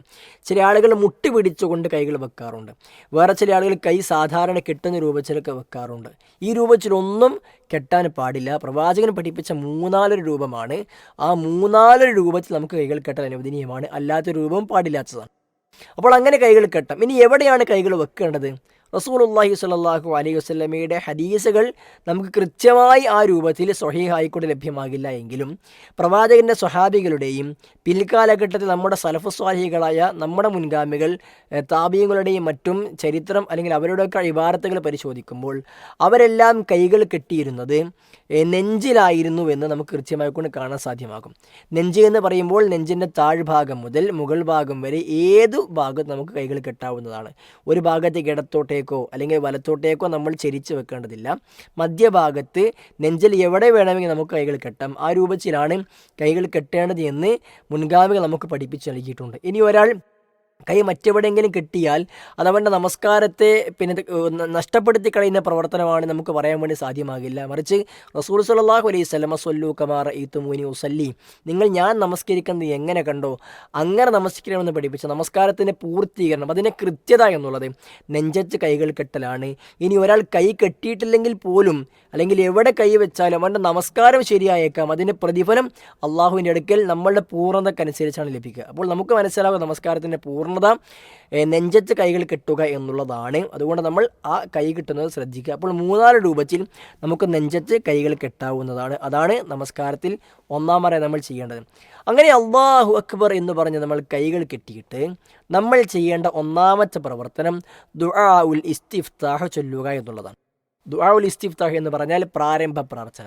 റസൂലുള്ളാഹി സ്വല്ലല്ലാഹു അലൈഹി വസല്ലമ നമസ്കാരത്തിൻ്റെ ആരംഭത്തിൽ ചൊല്ലേണ്ട ധാരാളം പ്രാർത്ഥനകൾ പഠിപ്പിച്ചിട്ടുണ്ട്. അതിൽ ഒന്നാണ് ഫർള് നമസ്കാരങ്ങൾ പ്രവാചകൻ ചൊല്ലാറുണ്ടായിരുന്ന പ്രാർത്ഥന, അല്ലാഹുമ്മ ബാഇദ് ബൈനി വബൈന ഖത്തായായ കമാ ബഅദ്ത ബൈനൽ മശ്രിഖി വൽ മഗ്രിബ് അല്ലാഹുമ്മ നഖ്നി മിൻ ഖത്തായായ കമാ യുനഖ്ഖ അസ്സൗബുൽ അബ്യദു മിനദ് ദനസ് അല്ലാഹുമ്മ ഗ്സിൽനി മിൻ ഖത്തായായ ബിൽ മാഇ വസ്സൽജി വൽ ബർദ്. വളരെ അർത്ഥവത്തായ പ്രാർത്ഥനയാണ്. അല്ലാഹുമ്മ ബാഇദ് ബൈനി, അല്ലാഹുവേ എന്നെ നീ അകറ്റണമേ. വബൈന ഖതായ, എൻ്റെ പാപങ്ങൾ, എന്നെയും എൻ്റെ പാപങ്ങളെ നീ അകറ്റി നിർത്തണമേ. കമാ ബാഅത്ത ബൈനൽ മശ്രിഖി വൽ മഗ്രിബ്, കിഴക്കും പടിഞ്ഞാറിനെ നീ അകറ്റി നിർത്തിയതുപോലെ അള്ളാഹുവെ എന്നെയും എൻ്റെ പാപങ്ങളും അകറ്റി നിർത്തണമേ. അതേപോലെ അല്ലാഹുമ്മ നഖ്തനി മിനൽ ഖതായ കമാന യുനഖ സൗബുൽ അബിയദു മിനദ്ദനസ്, അള്ളാഹുവെ വെള്ള വസ്ത്രം അഴുക്കിൽ നിന്നും നീക്കുന്നത് പോലെ, ശുദ്ധിയാക്കുന്നത് പോലെ എൻ്റെ പാപങ്ങളെ നീ ശുദ്ധീകരിക്കണമേ. അല്ലാഹുമ്മ ഗസിൽനി മിൻ ഖതായ, എൻ്റെ പാപങ്ങളെ നീ കഴുകിക്കളയണമേ. ബിൽ മാഇ വസ്സൽജി വൽ ബർദ്, വെള്ളം കൊണ്ടും ആലിപ്പഴം കൊണ്ടും മഞ്ഞ കൊണ്ടും അല്ലാഹുവേ നീ കഴുകിക്കളയണമേ എന്ന വളരെ സുന്ദരമായ ഒരു പ്രാർത്ഥനയാണ്. ഈ പ്രാർത്ഥന നമ്മൾ പ്രാർത്ഥിക്കുക എന്നുള്ളതാണ് നമസ്കാരത്തിൻ്റെ ഏറ്റവും പ്രധാനപ്പെട്ട ഒന്നാമത്തെ കാര്യം. അപ്പോൾ ഈ കാര്യം നമസ്കാരത്തിന് സുന്നത്തിൽപ്പെട്ടതാണ്, നിർബന്ധമായും ചൊല്ലേണ്ടതല്ല. ഒരാൾ ഈ കാര്യം ചെയ്തിട്ടില്ല എങ്കിലും അവൻ്റെ നമസ്കാരം സ്വീകാര്യയോഗ്യമാകും. അപ്പോൾ ഈ കാര്യം നമ്മൾ ശ്രദ്ധിക്കുക. ഈ പ്രാർത്ഥന മാത്രമല്ല റസൂൽ സല്ലല്ലാഹു അലൈഹി വസല്ലം പഠിപ്പിച്ചത്, ഇതല്ലാത്ത പ്രാർത്ഥനകൾ നമുക്ക് കാണാം. പ്രവാചകൻ്റെ മറ്റൊരു പ്രാർത്ഥനയായിരുന്നു സുബ്ഹാനക അല്ലാഹുമ്മ വബിഹംദിക വതബാറക സ്മുക വതആല ജദ്ദുക വലാ ഇലാഹ ഗൈറുക. ഇതൊരു വളരെ ചെറിയൊരു പ്രാർത്ഥനയാണ്. നമ്മൾ നമസ്കാരത്തിൽ വളരെ തിരക്കുണ്ടെങ്കിൽ, അല്ലെങ്കിൽ നമ്മൾ ഇമാമിൻ്റെ പിന്നിൽ വളരെ വൈകിയാണ് എത്തുന്നതെങ്കിലൊക്കെ നമുക്ക് ഈ പ്രാർത്ഥന നമുക്ക് പ്രാർത്ഥിക്കാവുന്നതാണ്. സുബ്ഹാനക അല്ലാഹുമ്മ വബിഹംദിക, നിൻ്റെ സ്തുതി കൊണ്ട് അല്ലാഹുവേ ഞാൻ നിന്നെ സ്തുതിക്കുന്നു, നീ എത്ര പരിശുദ്ധനാണ്. വതബാറക സ്മുക, നിൻ്റെ നാമം എത്ര എല്ലാ അനുഗ്രഹവും ഉൾക്കൊള്ളുന്നതാകും അല്ലാഹുവിൻ്റെ നിൻ്റെ നാമം. വതആല ജദ്ദുക, നിൻ്റെ സ്ഥാനം അത് വളരെ മഹത്തായതാകുന്നു, ഉന്നതമാകുന്നു. വലാ ഇലാഹ ഗൈറുക, നീയല്ലാതെ ആരാധനക്കർഹനായ മറ്റാരുമില്ല. സുബ്ഹാനക അല്ലാഹുമ്മ വബിഹംദിക വതബാറക സ്മുക വതആല ജദ്ദുക എന്ന ഈ പ്രാർത്ഥനയും നമുക്ക് പ്രാർത്ഥിക്കാവുന്നതാണ്. വേറെയും പ്രാർത്ഥനകൾ നമുക്ക് കാണാം. വജ്ജഹ്തു വജ്ഹിയ ലില്ലദീ ഫതറസ് സമാവാതി വൽ അർള ഹനീഫൻ എന്ന് തുടങ്ങുന്ന വലിയ ഒരു പ്രാർത്ഥന നമസ്കാരത്തിലുണ്ട്. രാത്രി നമസ്കാരങ്ങളിൽ പ്രവാചകൻ സല്ലല്ലാഹു അലൈഹി വസല്ലം ചൊല്ലാറുണ്ടായിരുന്ന അല്ലാഹുമ്മ റബ്ബ ജബറായീല വമീകായീല വഇസ്റാഫീല എന്ന് തുടങ്ങുന്ന പ്രാർത്ഥനയും നമുക്ക് കാണുവാൻ സാധ്യത. ഇതിലേത് പ്രാർത്ഥനയും നമുക്ക് പ്രാരംഭ പ്രാർത്ഥനയെ പ്രാർത്ഥിക്കാവുന്നതാണ്. ആ പ്രാരംഭ പ്രാർത്ഥന ചൊല്ലുക എന്നതാണ് കൈകെട്ടിക്കഴിഞ്ഞാൽ ചെയ്യേണ്ട ഒന്നാമത്തെ പ്രവർത്തനം. നമ്മൾ സൂചിപ്പിച്ചു, ഇത് നമസ്കാരത്തിന് സുന്നത്തിൽപ്പെട്ടതാണ്. ഒരാളിത് ചൊല്ലിയിട്ടില്ല എങ്കിലും അവൻ്റെ നമസ്കാരം സ്വീകാര്യയോഗ്യമാകും. ഇനി നമസ്കാരത്തിൽ പ്രാരംഭ പ്രാർത്ഥനയ്ക്ക് ശേഷം നമ്മൾ ചെയ്യേണ്ട, നമ്മൾ ചൊല്ലേണ്ട, നമ്മൾ ഉരുവിടേണ്ട വളരെ പ്രധാനപ്പെട്ട കാര്യം, നമസ്കാരത്തിന് റുക്കനിൽപ്പെട്ട കാര്യമാണ് ഫാത്തിഹ ചൊല്ലുക എന്നുള്ളത്. കൈകൾ തക്ബീറത്തുൽ ഇഹ്റാം നമസ്കാരത്തിൻ്റെ ഒരു റുക്കനാണ്. രണ്ടാമത്തെ റുക്കനാണ് ഫാത്തിഹ ചൊല്ലുക എന്നുള്ളത്. പ്രവാചകൻ സല്ലല്ലാഹു അലൈഹി വസല്ലം പഠിപ്പിച്ചു, ലാ സ്വലാത്ത ലിമൻ ലം യഖറ ബിഫാത്തിഹത്തിൽ കിതാബ്, ഫാത്തിഹ ചൊല്ലാത്തവന് നമസ്കാരമില്ല എന്ന് റസൂൽ സല്ലല്ലാഹു അലൈഹി വസല്ലം പഠിപ്പിച്ചു. അപ്പോൾ ഫാത്തിഹ നിർബന്ധമായും ചൊല്ലേണ്ടതാണ്. ഒരാൾ ഫാത്തിഹ മനഃപൂർവ്വമോ അതല്ലെങ്കിൽ അറിയാതെയോ ഫാത്തിഹ ചൊല്ലാതിരുന്നിട്ടുണ്ടെങ്കിൽ അവൻ്റെ നമസ്കാരം ശരിയാവുകയില്ല. ആ റക്അത്ത് അവൻ വീണ്ടും നമസ്കരിച്ച് സഹ്വിൻ്റെ സുജൂദ് ചെയ്തെങ്കിൽ മാത്രമേ നമസ്കാരം ശരിയാവുകയുള്ളൂ. നമസ്കാരത്തിന് ശേഷം പിന്നീടാണ് ഫാത്തിഹ ചൊല്ലിയിട്ടില്ല എന്ന് അവൻ ഓർമ്മ വരുന്നതെങ്കിൽ അവൻ ആ നമസ്കാരം മടക്കി നിർവഹിക്കേണ്ടതുണ്ട് എന്നത് മനസ്സിലാക്കുക. വളരെ പ്രധാനപ്പെട്ട വിഷയമാണ് ഫാത്തിഹ ചൊല്ലുക എന്നുള്ളത്. ഫാത്തിഹ ചൊല്ലുമ്പോൾ ശ്രദ്ധിക്കേണ്ടത്, റസൂലുള്ളാഹി സ്വല്ലല്ലാഹു അലൈഹി വസല്ലം പഠിപ്പിക്കുന്നു, ജമാഅത്തായിക്കൊണ്ട് നമസ്കരിക്കുമ്പോൾ പ്രവാചകൻ്റെ പിന്നിൽ നമസ്കരിച്ച സഹാബികൾ പറയുന്നു, പ്രവാചകൻ സ്വല്ലല്ലാഹു അലൈഹി വസല്ലമയുടെ പിന്നിലും അബൂബക്കർ റളിയല്ലാഹു അൻഹുവിൻ്റെയും ഉമറിൻ്റെയും ഉസ്മാനിൻ്റെയും എല്ലാം പിന്നിൽ നമസ്കരിച്ച സഹാബികൾ പറയുന്നു, കാനൂ അവരെല്ലാം യഫ്തതിഹൂന ബി അൽഹംദുലില്ലാഹി റബ്ബിൽ ആലമീൻ, അവരൊക്കെ നമസ്കാരം ആരംഭിച്ചിരുന്നത് അൽഹംദുലില്ലാഹി റബ്ബിൽ ആലമീൻ കൊണ്ടായിരുന്നുവെന്നാണ്. അപ്പോൾ ജമാഅത്തായി നമസ്കരിക്കുമ്പോൾ ഇമാം ഉച്ചത്തിൽ ഓതേണ്ട ഒന്നാമത്തെ കാര്യം അൽഹംദുലില്ലാഹി റബ്ബിൽ ആലമീൻ എന്നതാണ്. അപ്പോൾ ഫാത്തിഹയിൽ ബിസ്മിയും അതിനു മുമ്പ് ഔദും ചൊല്ലേണ്ടതില്ലേ? നിർബന്ധമായും ചൊല്ലണം. നമ്മൾ ദുആഉൽ ഇസ്തിഫ്താഹ് കഴിഞ്ഞാൽ അഊദു ബില്ലാഹി മിനശ് ശൈത്വാനിർ റജീം എന്ന് പിശാചിൽ നിന്നും കാവൽ തേടി പിന്നീട് ബിസ്മില്ലാഹിർ റഹ്മാനിർ റഹീം എന്ന് ചൊല്ലിയിട്ടാണ് നമ്മൾ ഫാത്തിഹ ആരംഭിക്കുന്നത്. അഊദും ബിസ്മിയും റസൂൽ സല്ലല്ലാഹു അലൈഹി വസല്ലം ജമാഅത്തായി നമസ്കരിക്കുമ്പോൾ പതുക്കെയായിരുന്നു ചൊല്ലാറുണ്ടായിരുന്നത്. അൽഹംദുലില്ലാഹി റബ്ബിൽ ആലമീൻ എന്ന ഫാത്തിഹയുടെ രണ്ടാമത്തെ ആയത്ത് മുതലാണ് റസൂൽ സല്ലല്ലാഹു അലൈഹി വസല്ലം ഉച്ചത്തിൽ ഓതിയിരുന്നത് എന്ന് ജമാഅത്തെ നമസ്കരിക്കുന്ന രൂപം സ്വഹാബികൾ നമുക്ക് പഠിപ്പിച്ചു നൽകുന്നു. ഒറ്റക്ക് നമസ്കരിക്കുമ്പോൾ നമുക്ക് ഉച്ചത്തിൽ ഓതാം, നമസ്കാരത്തിൽ നമുക്ക് ഉച്ചത്തിൽ ഓതാം, പതുക്കെയും ഓതാം, അനുവദനീയമായ വിഷയമാണ്. അപ്പോൾ നമ്മൾ ഒറ്റക്ക് നമസ്കരിക്കുമ്പോഴാകട്ടെ ജമാഅത്തെ നമസ്കരിക്കുമ്പോഴാകട്ടെ ഫാത്തിഹ ചൊല്ലൽ നിർബന്ധമാണ്. അഊദും ബിസ്മിയും ചൊല്ലിയിട്ടാണ് നമ്മൾ ഫാത്തിഹ ചൊല്ലേണ്ടത്. എന്നാൽ നമ്മൾ ഫാത്തിഹയ്ക്ക് ശേഷം ഒരു സൂറത്ത് ചൊല്ലുമ്പോൾ അഊദ് ചൊല്ലേണ്ടതില്ല, അവിടെ ബിസ്മി മാത്രമാണ് പതുക്കെ പതുക്കെ ചൊല്ലേണ്ടത്. പിന്നീട് സൂറത്തിൻ്റെ ആരംഭം മുതൽ നമുക്ക് ഉച്ചത്തിൽ ഓതാവുന്നതാണ്. ഫാത്തിഹയുടെ തുടക്കത്തിൽ മാത്രമാണ് ഔദ് ഉള്ളത്, സൂറത്തിൻ്റെ തുടക്കത്തിൽ ഔദ് ചൊല്ലേണ്ടതില്ല എന്ന് നമ്മൾ പ്രത്യേകം ശ്രദ്ധിക്കേണ്ട ഒരു വിഷയം ഞാൻ ഓർമ്മപ്പെടുത്തിയെന്ന് മാത്രം. അപ്പോൾ ഔദ് ചൊല്ലി ബിസ്മി ചൊല്ലി ഫാത്തിഹ നമ്മൾ ചൊല്ലുന്നു, ഓതുന്നു. ഫാത്തിഹ നമ്മൾ വളരെ അർത്ഥം മനസ്സിലാക്കിക്കൊണ്ട് നമ്മൾ ചൊല്ലേണ്ടതുണ്ട്. കാരണം റസൂലുള്ളാഹി സ്വല്ലല്ലാഹു അലൈഹി വസല്ലം പഠിപ്പിച്ചത്, ഒരടിമ നമസ്കാരത്തിൽ ഫാത്തിഹ ഓതുമ്പോൾ അള്ളാഹു സുബ്ഹാനഹു വ തആല അവനുമായി സംസാരിക്കുമെന്നാണ്. ഇദാ ഖാൽ അബ്ദു അൽഹംദുലില്ലാഹി റബ്ബിൽ ആലമീൻ, അൽഹംദുലില്ലാഹി റബ്ബിൽ ആലമീൻ, അടിമ പറഞ്ഞാൽ അള്ളാഹു പറയും ഹമീദനി അബ്ദി, എൻ്റെ അടിമ എന്നെ സ്തുതിച്ചിരിക്കുന്നു എന്ന്. അങ്ങനെ ഓരോ ആയത്ത് ഓതുമ്പോഴും അള്ളാഹു മറുപടി പറയുന്നുവെന്ന് റസൂൽ സല്ലല്ലാഹു അലൈഹി വസല്ലം പഠിപ്പിച്ചിട്ടുണ്ട്. അതുകൊണ്ട് അർത്ഥം അറിഞ്ഞുകൊണ്ട് മനസ്സിലാക്കി ശ്രദ്ധയോടുകൂടിയായിരിക്കണം നമ്മൾ ഫാത്തിഹ ചൊല്ലേണ്ടത്. അതിനുശേഷം നമ്മൾ സൂറത്താണ് ചൊല്ലേണ്ടത്. ഇമാം ജമാഅത്തായി നമസ്കരിക്കുമ്പോൾ നമ്മൾ ഇമാമിൻ്റെ കൂടെയോ ഇമാമിൻ്റെ ഫാത്തിഹയ്ക്ക് ശേഷമോ നമുക്ക് ഫാത്തിഹ ഓതാം. ഫാത്തിഹ നമസ്കാരത്തിൽ റുക്നിൽപ്പെട്ടതായതുകൊണ്ട് തന്നെ ഫാത്തിഹ ഓതൽ നിർബന്ധമാണ്. എന്നാൽ ഇമാമ് സൂറത്ത് ഓതുകയാണ് എങ്കിൽ നമ്മൾ ജമാഅത്ത് നമസ്കരിക്കുമ്പോൾ പിന്നിൽ നിന്നും സൂറത്ത് ഓതേണ്ടതില്ല. ഇമാമിൻ്റെ പാരായണം നമ്മൾ ശ്രവിക്കുകയാണ്, കൃത്യമായി ശ്രദ്ധിക്കുകയാണ് വേണ്ടത്. ഒറ്റക്ക് നമസ്കരിക്കുമ്പോൾ നമുക്ക് ആദ്യത്തെ 2 റക്അത്തുകളിൽ ഫാത്തിഹയും അതേപോലെ തന്നെ സൂറത്തും ഓതാൽ അനുവദനീയമാണ്. ഫാത്തിഹ നിർബന്ധമാണ്, സൂറത്ത് ഓതേണ്ടതാണ്. അപ്പോൾ അത് നമ്മൾ ശ്രദ്ധിക്കുക. അങ്ങനെ ഫാത്തിഹയും സൂറത്തും കഴിഞ്ഞതിന് ശേഷം നമ്മൾ ചെയ്യുന്ന അടുത്ത കർമ്മം റുക്കൂഅ് ചെയ്യുക എന്നുള്ളതാണ്.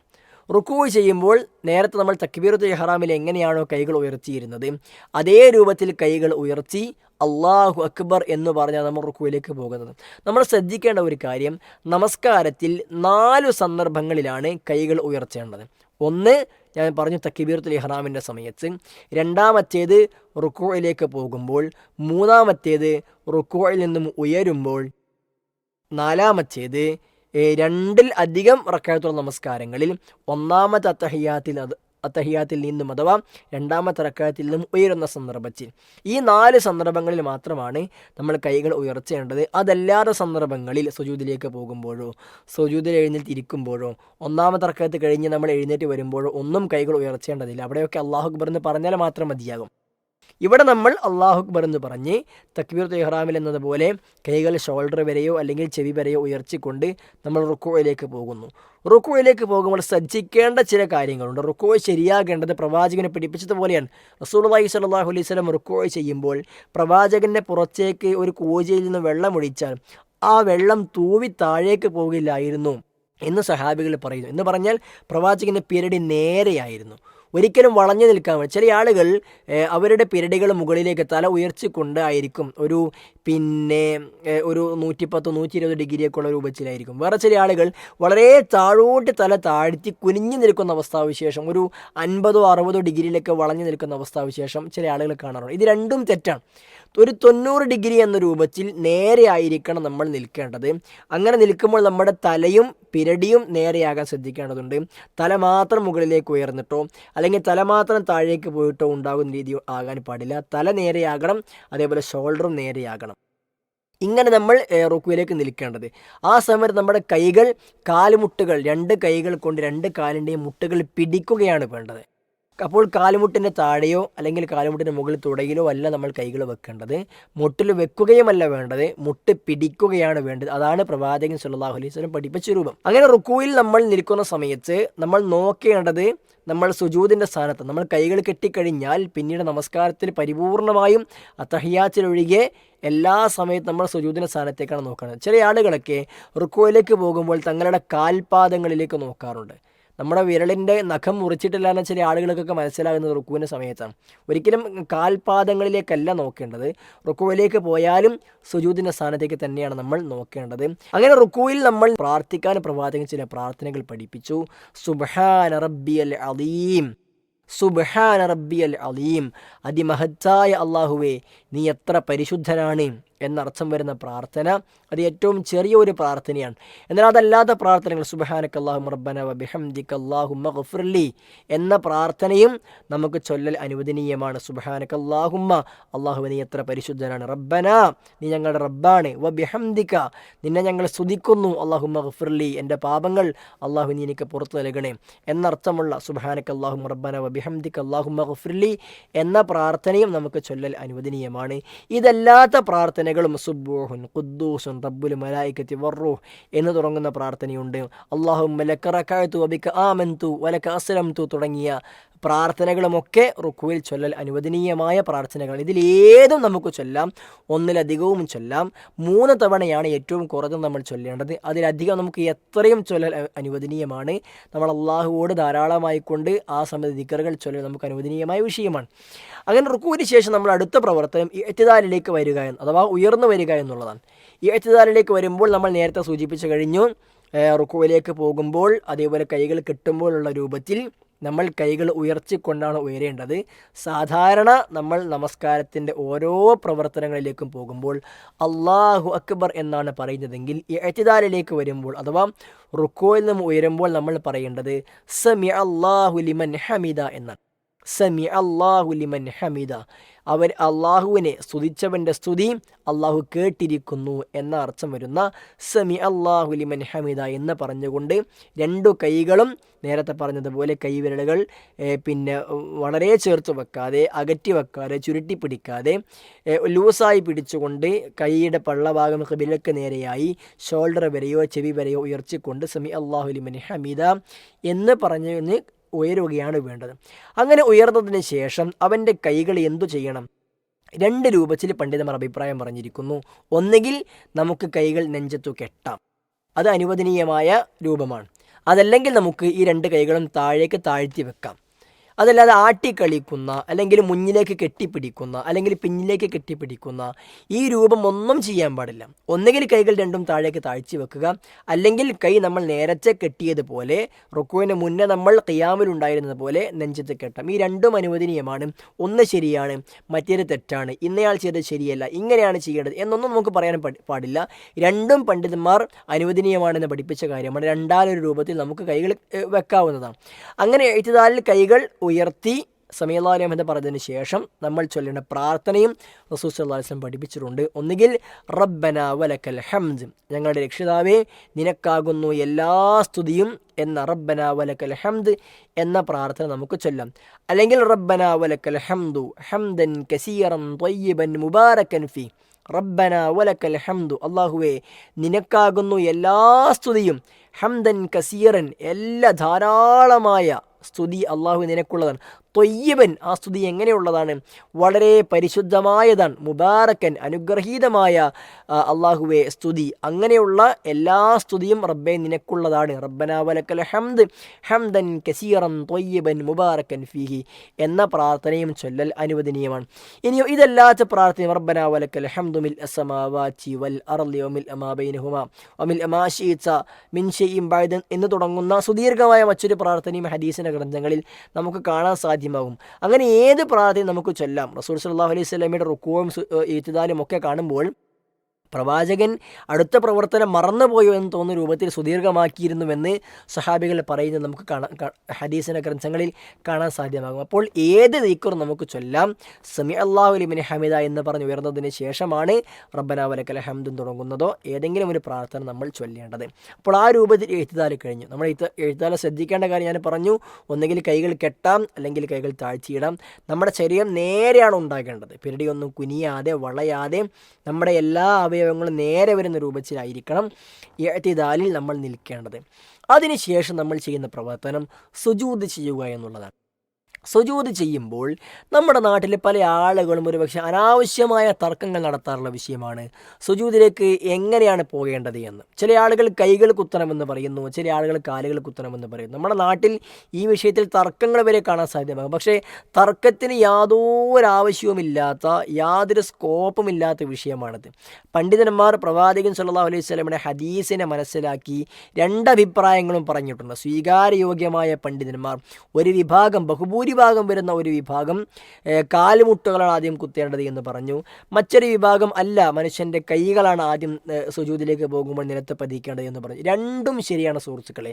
കൈകൾ കുത്തുന്നത് മാത്രമാണ് ശരി, മറ്റേത് തെറ്റാണ്, അവൻ ചെയ്തത് കുറ്റമാണ് എന്ന രൂപത്തിൽ തർക്കിക്കേണ്ടതോ അല്ലെങ്കിൽ പ്രശ്നമുണ്ടാക്കേണ്ടതോ ആയ ഒരു കാര്യമല്ല ഇത്. നമുക്ക് കൈകൾ കുച്ചിക്കൊണ്ടോ അല്ലെങ്കിൽ കാലുമുട്ടുകൾ കുച്ചിക്കൊണ്ടോ സുജൂദിലേക്ക് പോകാവുന്നതാണ്. പതുക്കെ ആയിരിക്കണം നമ്മൾ ചെയ്യേണ്ടത് എന്ന് മാത്രം. ആ രൂപത്തിൽ കൈ കുത്തിയിട്ടോ അല്ലെങ്കിൽ കാലുമുട്ടുകൾ പതിച്ചിട്ടോ സുജൂദിലേക്ക് പോകാം. എന്നാൽ സുജൂദ് ചെയ്യുമ്പോൾ ശ്രദ്ധിക്കേണ്ടത് 7 അവയവങ്ങൾ സുജൂദിൽ നിലത്ത് പതിക്കാൻ നമ്മൾ ശ്രദ്ധിക്കണം. പ്രവാചകൻ സല്ലല്ലാഹു അലൈഹി വസല്ലം പഠിപ്പിച്ചു, ഉമിർന അൻ നസ്ജുദ അലാ സബ്അതി അഅ്ദുമിൻ, 7 അവയവങ്ങളിൽ മേൽ സുജൂദ് ചെയ്യുവാൻ ഞാൻ കൽപ്പിക്കപ്പെട്ടു എന്ന് റസൂലുള്ളാഹി സ്വല്ലല്ലാഹു അലൈഹി വസല്ലം പഠിപ്പിച്ചത് ഹദീസിൽ കാണാൻ കഴിയും. ഏതൊക്കെയാണ് 7 അവയവങ്ങൾ? ഹദീസിൽ പ്രവാചകൻ കൃത്യമായി എണ്ണി പഠിപ്പിച്ചു. ഒന്ന്, പ്രവാചകൻ പറഞ്ഞു 2 കൈപ്പത്തികളാണ്. 2 കൈപ്പത്തികളാണ്. അതേപോലെ തന്നെ നമ്മുടെ 2 കാൽപാദങ്ങളുടെ 2 വിരലുകൾ, കാൽപാദത്തിൻ്റെ അറ്റങ്ങൾ, 2 കാൽപാദത്തിൻ്റെയും മുഴുവൻ വിരലുകളും നമ്മൾ അമർത്തി വെച്ച് അത് ഖിബലയ്ക്ക് നേരെയാകേണ്ടതുണ്ട്. അതുപോലെ തന്നെ 2 കാൽമുട്ടുകൾ, അത് നിലച്ച് മുട്ടണം. അങ്ങനെ 2 കൈപ്പത്തികൾ, 2 കാൽപാദത്തിൻ്റെ വിരലുകൾ, 2 കാൽമുട്ടുകൾ, 6 എണ്ണമായി. 7-മത്തേത് പ്രവാചകൻ നെറ്റി എന്ന് പറഞ്ഞ് മൂക്കിലേക്ക് ചൂണ്ടി. നെറ്റിയും മൂക്കും പ്രവാചകൻ സല്ലല്ലാഹു അലൈഹി വസല്ലമ ഒരുമിച്ചാണ് എണ്ണിയത്. അപ്പോൾ നെറ്റിയും മൂക്കും കൂടി 1, 2 കൈപ്പത്തികൾ, 2 കാൽമുട്ടുകൾ, 2 കാൽപാദങ്ങൾ, ഇങ്ങനെ 7 അവയവങ്ങളിൽ മേൽ സുജൂദ് ചെയ്യൽ നിർബന്ധമാണ്. പ്രവാചകൻ സല്ലല്ലാഹു അലൈഹി വസല്ലം അള്ളാഹു എന്നോട് കൽപ്പിച്ചത് അങ്ങനെ ചെയ്യാനാണ് എന്നാണ് റസൂല് പറഞ്ഞത്. അപ്പോൾ ഇതെല്ലാം നിലത്ത് പതിയേണ്ടതുണ്ട്. ചില ആളുകൾ നെറ്റി മാത്രം നിലത്ത് പതിയുന്ന അവസ്ഥാവിശേഷമുണ്ട്, മൂക്ക് പതിയാത്ത അവസ്ഥ. അത് ശരിയല്ല. കണ്ണടയുള്ളപ്പോൾ എന്നെ പോലെ കണ്ണട ഇടുന്ന ആളുകളാണ് എങ്കിൽ ആ കണ്ണട ഇട്ടുകൊണ്ട് സുജൂദ് ചെയ്യുമ്പോൾ ശ്രദ്ധിക്കേണ്ടത്, കണ്ണടക്ക് സ്ക്രാച്ച് വരുമെന്ന് വിചാരിച്ചിട്ട് മൂക്ക് നിലത്ത് മുട്ടിക്കാത്ത അവസ്ഥ ഉണ്ടാകാൻ വേണ്ടി പാടില്ല. കണ്ണടക്ക് സ്ക്രാച്ച് വരുന്ന പോലും കണ്ണട നിലത്ത് അഴിച്ചു വെച്ച് നമുക്ക് സുജൂദ് ചെയ്യാം. പിന്നീട് വീണ്ടും എടുത്ത് ധരിച്ചുകൊണ്ട് മുകളിലേക്ക് കയറിയാൽ മതിയാകും. മൂക്കും നെറ്റിയും നിലത്ത് പതിയുക എന്നുള്ളത് സുജൂദിൽ നിർബന്ധമായ വിഷയമാണ്. അത് നമ്മൾ ശ്രദ്ധിച്ച് തന്നെ ചെയ്യേണ്ടത്. സുജൂദ് നമസ്കാരത്തിൻ്റെ റുക്കിനാണ്. സുജൂദ് ശരിയായെങ്കിൽ മാത്രമേ കൃത്യമായ കൂലി നമസ്കരിക്കുമ്പോൾ നമുക്ക് കിട്ടുകയുള്ളൂ. ആ രൂപത്തിൽ 7 അവയവങ്ങൾ നിലച്ച് പതിക്കണം. അതേ രൂപത്തിൽ കാലിൻ്റെ 2 കാൽപാദങ്ങൾ നമ്മൾ പരസ്പരം ചേർത്താണ് വെക്കേണ്ടത്. പരസ്പരം ചേർത്ത് കാൽപാദങ്ങൾ, കാലിൻ്റെ മടമ്പും കാലിൻ്റെ താഴ്ഭാഗവും ഒക്കെ പരസ്പരം കൂട്ടിമുട്ടുന്ന രൂപത്തിൽ ആണ് സുജൂദിൽ നമ്മുടെ കാലുകൾ വെക്കേണ്ടത്. അതാണ് പ്രവാചകൻ സല്ലല്ലാഹു അലൈഹി വസല്ലമ ചെയ്ത രീതി. റസൂലുള്ളാഹി സ്വല്ലല്ലാഹു അലൈഹി വസല്ലമ ഒരിക്കൽ രാത്രി നമസ്കരിക്കുമ്പോൾ പ്രവാചകൻ്റെ ഭാര്യ ആയിഷ ബീവി എഴുന്നേറ്റ് പ്രവാചകനെ കാണാതെ തിരഞ്ഞപ്പോൾ പ്രവാചകൻ്റെ കാൽപാദങ്ങളിൽ കൈകൾ സ്പർശിച്ചു എന്ന് ഹദീസിൻ്റെ ഗ്രന്ഥങ്ങളിൽ കാണാം. 2 കാൽപാദങ്ങളും ഒരുമിച്ച് അതേ ആയിഷ ബീവിക്ക് സ്പർശിക്കാൻ കഴിഞ്ഞിട്ടുണ്ടെങ്കിൽ പ്രവാചകൻ കാലുകൾ ചേർത്ത് വെച്ചത് കൊണ്ടാണ് എന്ന് പണ്ഡിതന്മാർ പഠിപ്പിച്ചു നൽകുന്നു. ഇനി ഒരാൾ 2 കാലുകൾ അകറ്റിയാണ് വെച്ചതെങ്കിലോ അവൻ്റെ നമസ്കാരം ശരിയാകും. അവൻ്റെ നമസ്കാരം തെറ്റാണ്, സുജൂദ് ശരിയായിട്ടില്ല എന്നൊന്നും പറയാൻ നമ്മുടെ ആളുകളില്ല. പക്ഷെ പ്രവാചകൻ്റെ നമസ്കാരത്തിൻ്റെ രീതി കുറച്ചുകൂടി ഉത്തമവും സൂക്ഷ്മതയും കാലുകളെ പരസ്പരം ചേർത്ത് വെക്കുക എന്നതാണ് എന്ന് നമ്മൾ മനസ്സിലാക്കുക. അപ്പോൾ ഈ രൂപത്തിലാണ് സുജൂദ് എന്നുള്ളത് സഹോദരന്മാരെ നമസ്കാരത്തിൽ ഏറ്റവും പ്രധാനപ്പെട്ട പ്രവർത്തനമാണ്. റസൂലുള്ളാഹി സ്വല്ലല്ലാഹു അലൈഹി വസല്ലം പഠിപ്പിച്ചു, അഖ്റബു മാ യകൂനുൽ അബ്ദു, ഒരു അടിമ ഏറ്റവും അടുക്കുന്നത് ആരോട്? മിർ റബ്ബിഹി, അവൻ്റെ റബ്ബിനോട് ഏറ്റവും അടുക്കുന്നത് ഫഹുവ സാജിദുൻ, അവൻ സുജൂദിലായിരിക്കുമ്പോൾ എന്നാണ്. അപ്പോൾ സുജൂദിലായിരിക്കുമ്പോൾ അടിമ അള്ളാഹുമായി ഏറ്റവും അടുക്കുന്ന സമയമാണ്. അതുകൊണ്ട് പ്രവാചകൻ സല്ലല്ലാഹു അലൈഹി വസല്ലം പറഞ്ഞു, ഫഅക്സിറൂ ഫീഹി ദുആ, നിങ്ങളതുകൊണ്ട് സുജൂദിൽ ദുആ അധികരിപ്പിക്കണം. മറ്റൊരു റിവായത്തിൽ ഫജിതഹിദൂ ഫീഹി ദുആ, നിങ്ങൾ ധാരാളമായി പരിശ്രമിക്കണം ദുആന്റെ വിഷയത്തിൽ എന്ന് പണ്ഡിതന്മാർ പഠിപ്പിക്കുന്നു. അപ്പോൾ സുജൂദിൽ നമ്മൾ ധാരാളമായി പ്രാർത്ഥിക്കണം. നമുക്ക് എന്തും പ്രാർത്ഥിക്കാം. നമ്മുടെ മനസ്സിലോ ഉരുവിട്ടുകൊണ്ടോ ഒക്കെ നമുക്കിഷ്ടമുള്ള കാര്യങ്ങൾ അള്ളാഹു സുബ്ഹാനഹു വ തആല പ്രാർത്ഥിക്കൽ അനുവദനീയമാണ്. അള്ളാഹുവായിട്ട് ഏറ്റവും അടുത്തു നിൽക്കുന്ന സമയമാണ്.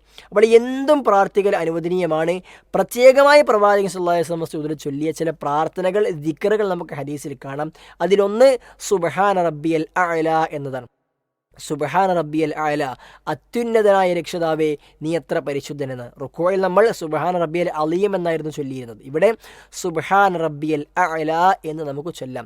അതല്ലെങ്കിൽ സുബ്ഹാനക അല്ലാഹുമ്മ റബ്ബനാ വബിഹംദിക അല്ലാഹുമ്മഗ്ഫിർലി എന്ന് നമ്മൾ നേരത്തെ റുക്കൂഇൽ ചൊല്ലിയിരുന്ന അതേ പ്രാർത്ഥന, സുബ്ബൂഹുൻ ഖുദ്ദൂസുൻ റബ്ബുൽ മലായികത്തി വറൂഹ്, റുക്കൂഇന്റെ സമയത്ത് പറഞ്ഞ അതേ പ്രാർത്ഥന, അതൊക്കെ സുജൂദിലും നമ്മൾ ചൊല്ലൽ അനുവദനീയമാണ്. എന്നാൽ റുക്കൂഇൽ സുബ്ഹാന റബ്ബിയൽ അലീം എന്നായിരുന്നു, സുജൂദിൽ സുബ്ഹാന റബ്ബിയൽ അഅല എന്നതാണ്.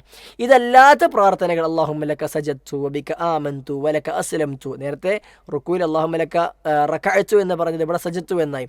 ആ രൂപത്തിലെ പ്രാർത്ഥനയും ഹദീസിന്റെ ഗ്രന്ഥങ്ങളിൽ കാണാം.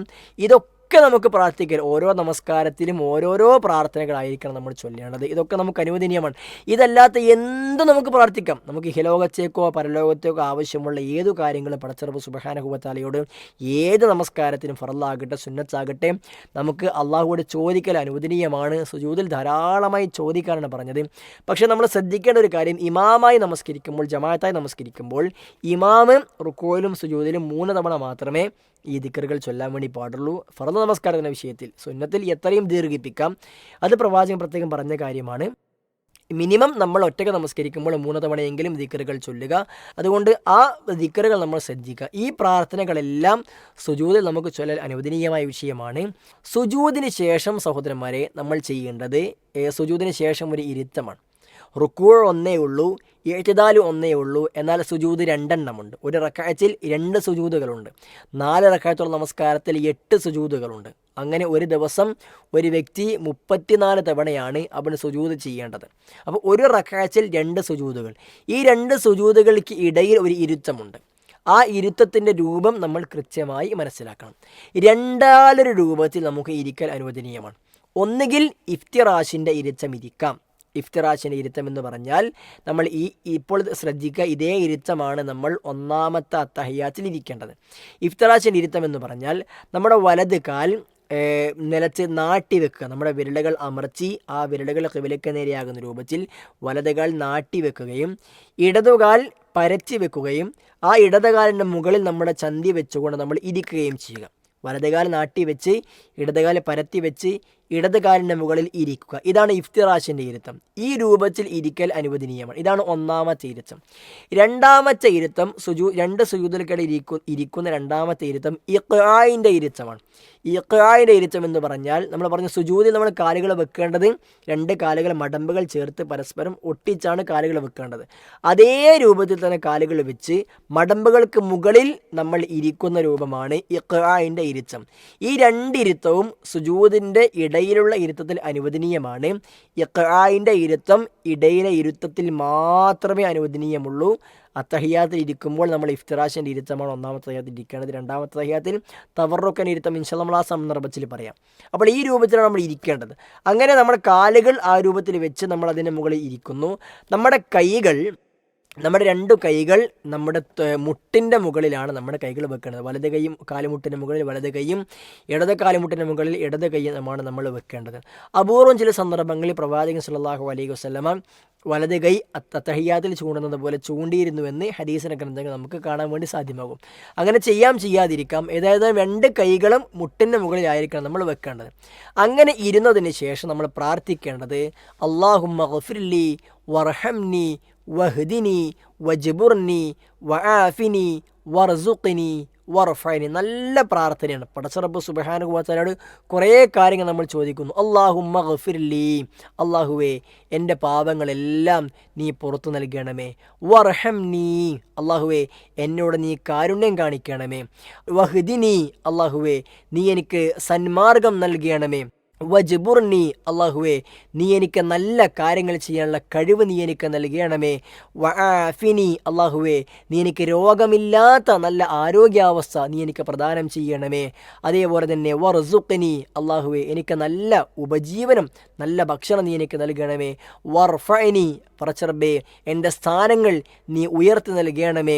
ഈ ഒരു പ്രാർത്ഥനയാണ് നമ്മൾ സുജൂദിൻ്റെ ഇടയിലുള്ള ഇരുത്തത്തിൽ പ്രാർത്ഥിക്കേണ്ടത്. ഒരിക്കൽ കൂടി പറയാം. അല്ലാഹുമ്മ ഗഫിർലി വർഹംനി വഹ്ദിനി വജ്ബുർനി വആഫിനി വർസുഖ്നി വർഫഅനി. ഈ പ്രാർത്ഥന നമ്മൾ സുജൂദിൻ്റെ ഇടയിലുള്ള ഇരുത്തത്തിൽ ചൊല്ലുക. ഇതല്ലാത്ത പ്രാർത്ഥനകളും അനുവദനീയമാണ്. അല്ലാഹുമ്മ ഗഫിർലി, അല്ലാഹുമ്മ ഗഫിർലി എന്ന ഒരു പ്രാർത്ഥനയും ഹദീസിൽ പ്രവാചകൻ ചൊല്ലിയതേ കൊണ്ട് നമുക്ക് കാണാൻ സാധ്യമാകും. ആ പ്രാർത്ഥന നമുക്ക് ചൊല്ലാം. ഏതായാലും ഈ രണ്ടാളുടെ പ്രാർത്ഥന നമുക്ക് ചൊല്ലൽ അനുവദനീയമാണ്. സുജൂദിൻ്റെ ഇടയിലുള്ള ഇരുത്തത്തിലാണത്. അങ്ങനെ ഇരുന്നതിന് ശേഷം നമ്മൾ വീണ്ടും സുജൂദ് ചെയ്യുന്നു. സുജൂദ് ചെയ്യുമ്പോൾ സുഹൃത്തുക്കളെ നമ്മൾ ശ്രദ്ധിക്കേണ്ട മറ്റൊരു കാര്യം, 7 അവയവങ്ങളിൽ മേൽ സുജൂദ് ചെയ്യണമെന്ന് നമ്മൾ പറഞ്ഞു. അതിൽ ശ്രദ്ധിക്കേണ്ട മറ്റൊരു കാര്യം, സുജൂദ് ചെയ്യുമ്പോൾ നമ്മുടെ കൈ വിരലുകൾ എങ്ങനെ വെക്കണം, കൈമുട്ടുകൾ എങ്ങനെ വെക്കണം എന്നത് നമ്മൾ ശ്രദ്ധിക്കേണ്ട വിഷയമാണ്.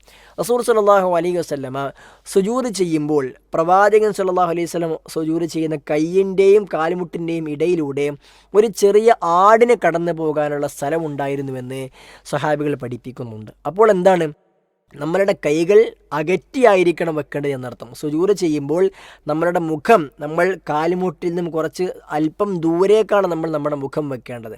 അങ്ങനെ നമ്മുടെ കൈകൾ വെക്കേണ്ടത് നമ്മൾ നേരത്തെ പറഞ്ഞിരുന്നു. തക്ബീറത്തുൽ ഇഹ്റാമിൽ കൈകൾ ഉയർത്തുമ്പോൾ നമ്മൾ എങ്ങനെയാണ് കൈകൾ ഉയർത്താറുള്ളത്, അതേ രൂപത്തിൽ നമ്മളുടെ കൈവിരലുകൾ പരിപൂർണമായി നമ്മൾ ചേർത്തു പിടിക്കാതെ, അത് മുഴുവനും അത് വിടർത്തി പിടിക്കാതെ, രണ്ടിനെയും നടുവിൽ ഒരു ലൂസായി കൊണ്ട് കൈകൾ വിരലുകൾ ചേർത്ത് വെച്ച് ഒന്നുകിൽ ഷോൾഡർ വരെ, അതല്ലെങ്കിൽ നമ്മുടെ ചെവിയറ്റം വരെയോ, അതല്ലെങ്കിൽ അതിനിടയിൽ എവിടെയെങ്കിലും വരുന്ന രൂപത്തിൽ നമുക്ക് കൈകൾ സുജൂദിൽ നിലത്ത് പതിക്കൽ, നമ്മുടെ കൈയിൻ്റെ പള്ളയാണ് ഭൂമിയിലേക്ക് പതിക്കേണ്ടത്. കൈയിൻ്റെ വിരലുകൾ ഖിബലയ്ക്ക് നേരെ ആയിരിക്കേണ്ടതുണ്ട്. തക്ബീറത്തുൽ ഇഹ്റാമിൽ കൈ പള്ളയായിരുന്നു ഖിബലയ്ക്ക് നേരെ, ഇവിടെ കൈയിൻ്റെ വിരലുകളാണ് നേരെ ഖിബലയ്ക്ക് നേരെയാകേണ്ടത്. ആ രൂപത്തിൽ നിലത്ത് പതിക്കണം. ചെവിയുടെ മുമ്പിലേക്കോ അതല്ലെങ്കിൽ മുട്ടിനടുപ്പിച്ച് കാലിൻ്റെ മുട്ടിലേക്കോ അല്ല നമ്മൾ കൈകൾ വെക്കേണ്ടത്. പല ആളുകളും ഈ രൂപത്തിലൊക്കെ ചെയ്ത് കാണാറുണ്ട്. അതേപോലെ രണ്ട് ഭാഗത്തേക്ക് വിടർച്ചിക്കൊണ്ട് കൈകൾ വെക്കുന്നത്, അതൊന്നും ശരിയല്ല. ഷോൾഡറിൻ്റെ നേരെയാണ് നമ്മൾ കൈകൾ നിലച്ച് വെക്കേണ്ടത്. അത് പരമാവധി മുകളിലേക്ക് പോകാവുന്നത് ചെവിയറ്റം വരെ മാത്രമാണ്. അതല്ലാത്ത രൂപത്തിൽ കൈകൾ വെച്ചാൽ അത് തെറ്റാണ്, സുജൂദിനെ ബാധിക്കുന്ന വിഷയമാണ്. അതേ രൂപത്തിൽ നമ്മുടെ രണ്ട് കൈ മുട്ടുകൾ നമ്മൾ അകറ്റി പിടിക്കേണ്ടതുണ്ട്. അങ്ങനെ അകറ്റി പിടിക്കുമ്പോഴാണ് പ്രവാചകനെ സ്വഹാബികളെ പഠിപ്പിച്ചതുപോലെ ഒരു ആടിനെങ്കിലും പോകാനുള്ള ഗ്യാപ്പ് അവിടെ ഉണ്ടാവുക. അതല്ലാതെ കൈമുട്ടുകൾ പരസ്പരം തുടയിലേക്ക് ചേർത്ത് വെച്ച് ഒരു പൂച്ചക്ക് പോലും പോകാൻ സ്ഥലമില്ലാത്ത രൂപത്തിലേക്ക് നമ്മൾ ആക്കി തീർക്കുവാനും പാടില്ല. മുട്ടിലേക്ക് അടുപ്പിച്ച് തല വെക്കുവാനും പാടില്ല. മുട്ടിൽ നിന്നും അല്പം ദൂരത്ത് തല വെച്ച് കൈകൾ ഈ രൂപത്തെ ഷോൾഡറിലേക്ക് വെച്ച് ഇരു കൈ മുട്ടുകൾ അകറ്റി പിടിച്ചാൽ ഈ പറയപ്പെട്ട രൂപത്തിലാകാൻ നമുക്ക് കഴിയും. സ്ത്രീകളും പുരുഷന്മാരും ഈ വിഷയത്തിൽ യാതൊരു വ്യത്യാസവുമില്ല. രണ്ടുപേരും ഇതേ രൂപത്തിൽ തന്നെയാണ് കൈകൾ അകറ്റി വെച്ചുകൊണ്ട് തന്നെയാണ് സുജൂദ് ചെയ്യേണ്ടത് എന്ന് നമ്മൾ ശ്രദ്ധിക്കുക. അങ്ങനെ സുജൂദിൽ പ്രാർത്ഥിക്കേണ്ട കാര്യം നമ്മൾ പറഞ്ഞു, ഇടയിലെ ഇരുത്തം നമ്മൾ പറഞ്ഞു, വീണ്ടും നമ്മൾ സുജൂദ് ചെയ്യുന്നു. അങ്ങനെ രണ്ട് സുജൂദുകൾക്ക് ശേഷം നമ്മൾ ചെയ്യേണ്ടത് ഒരു റക്അത്ത്, ഇതോടുകൂടി ഒരു റക്അത്ത് പൂർത്തിയാക്കുന്നു. പിന്നെ നമ്മൾ അടുത്ത റക്അത്തിലേക്ക് ഉയരുകയാണ് ചെയ്യുന്നത്. അടുത്ത റക്അത്തിലേക്ക് ഉയരുമ്പോൾ നമ്മളുടെ കൈകളിൽ ഊന്നിക്കൊണ്ടാണ് നമ്മൾ ഉയർന്നു വരേണ്ടത്. കൈകളിൽ ഊന്നി ഉയരുമ്പോൾ രണ്ടാല രൂപത്തിൽ നമ്മൾക്ക് കൈകൾ നിലച്ച് പതിക്കാം. ഒന്നുകിൽ രണ്ടു കൈകളും വിടർച്ചിക്കൊണ്ട് കൈയിൻ്റെ പള്ളഭാഗം ഭൂമിയിൽ വെച്ച് അമർത്തി പിടിച്ച് നമുക്ക് എഴുന്നേൽക്കാം. അല്ലെങ്കിൽ കൈകൾ ചുരുട്ടി പിടിച്ചുകൊണ്ട് നമ്മുടെ കൈ മടക്കുകൾ നിലത്ത് ഭൂമിയിൽ അമർത്തി വെച്ചുകൊണ്ട് നമുക്ക് എഴുന്നേൽക്കാം. കുറച്ചുകൂടി പ്രവാചകൻ ഹദീസുകളോട് യോജിച്ച രൂപം കൈകൾ മടക്കി പിടിച്ചുകൊണ്ട് എഴുന്നേൽക്കുന്നതാണ്. എന്നാൽ ഒരാൾ കൈകൾ വിടർച്ചിയിട്ട് എഴുന്നേറ്റാൽ അവൻ്റെ നമസ്കാരം തെറ്റി എന്നൊന്നും പറയാൻ സാധ്യമാവുകയില്ല. രണ്ടും അനുവദനീയമാണ്. കൈകളിൽ ഊന്നിക്കൊണ്ടായിരിക്കണം നമ്മൾ ഉയർന്നു വരേണ്ടത്. അങ്ങനെ ഉയർന്നു വന്ന് അല്ലാഹു അക്ബർ എന്ന് ഉയർന്നു വരികയാണ് ചെയ്യേണ്ടത്. ഈ സന്ദർഭത്തിൽ നമ്മൾ രണ്ടാമത്തെ സുജൂദിന് ശേഷം ഒരു ചെറിയ ഇരുത്തം, ജുലൂസുൽ ഇസ്തിറാഹ എന്ന ഒരു ഇരുത്തം അവിടെ അനുവദനീയമാണ്. മാത്രമല്ല പ്രവാചകൻ പഠിപ്പിച്ച ഒരു കാര്യമാണത്. പെട്ടെന്ന് നേരെ സുജൂദിലും ചാടി എഴുന്നേൽക്കുന്ന രീതിയല്ല. രണ്ടാമത്തെ സുജൂദം കഴിഞ്ഞ് ഒരല്പസമയം, ഒരു കുറഞ്ഞ സെക്കൻഡ് അവിടെ ഇരുന്നിട്ട് നമ്മൾ കൈകൾ ഊന്നിക്കൊണ്ട് മുകളിലേക്ക് എഴുന്നേറ്റ് വരുന്ന രൂപമാണ് ചെയ്യേണ്ടത്. അപ്പോൾ അല്ലാഹു അക്ബർ എന്ന് പറഞ്ഞുകൊണ്ട് നമ്മൾ ഉയരുന്നു. ആ സന്ദർഭത്തിൽ നമ്മൾ കൈകൾ ഷോൾഡർ വരേക്ക് ഉയർത്തുന്നില്ല. അല്ലാഹു അക്ബർ എന്ന് പറയുന്നത് മാത്രമേ ഉള്ളൂ. നേരെ എഴുന്നേറ്റ് നമ്മൾ കൈകൾ കെട്ടുന്നു. പിന്നെ നമ്മൾ നേരത്തെ പറഞ്ഞ രൂപത്തിൽ ദുആഉൽ ഇസ്തിഫ്താഹ് നമ്മൾ പറയേണ്ടതില്ല. അത് നമസ്കാര തുടക്കത്തിൽ മാത്രമാണ്. ഫാത്തിഹയും സൂറത്തും ഓതി റുക്കൂഅ് ചെയ്യുന്നു, ഇഅ്തിദാൽ ചെയ്യുന്നു, സുജൂദ് ചെയ്യുന്നു, ഇരിക്കുന്നു, വീണ്ടും സുജൂദ് ചെയ്യുന്നു. പിന്നെ നമ്മൾ ഒന്നാമത്തെ തഹിയ്യാത്തിന് വേണ്ടി ഇരിക്കുകയാണ്.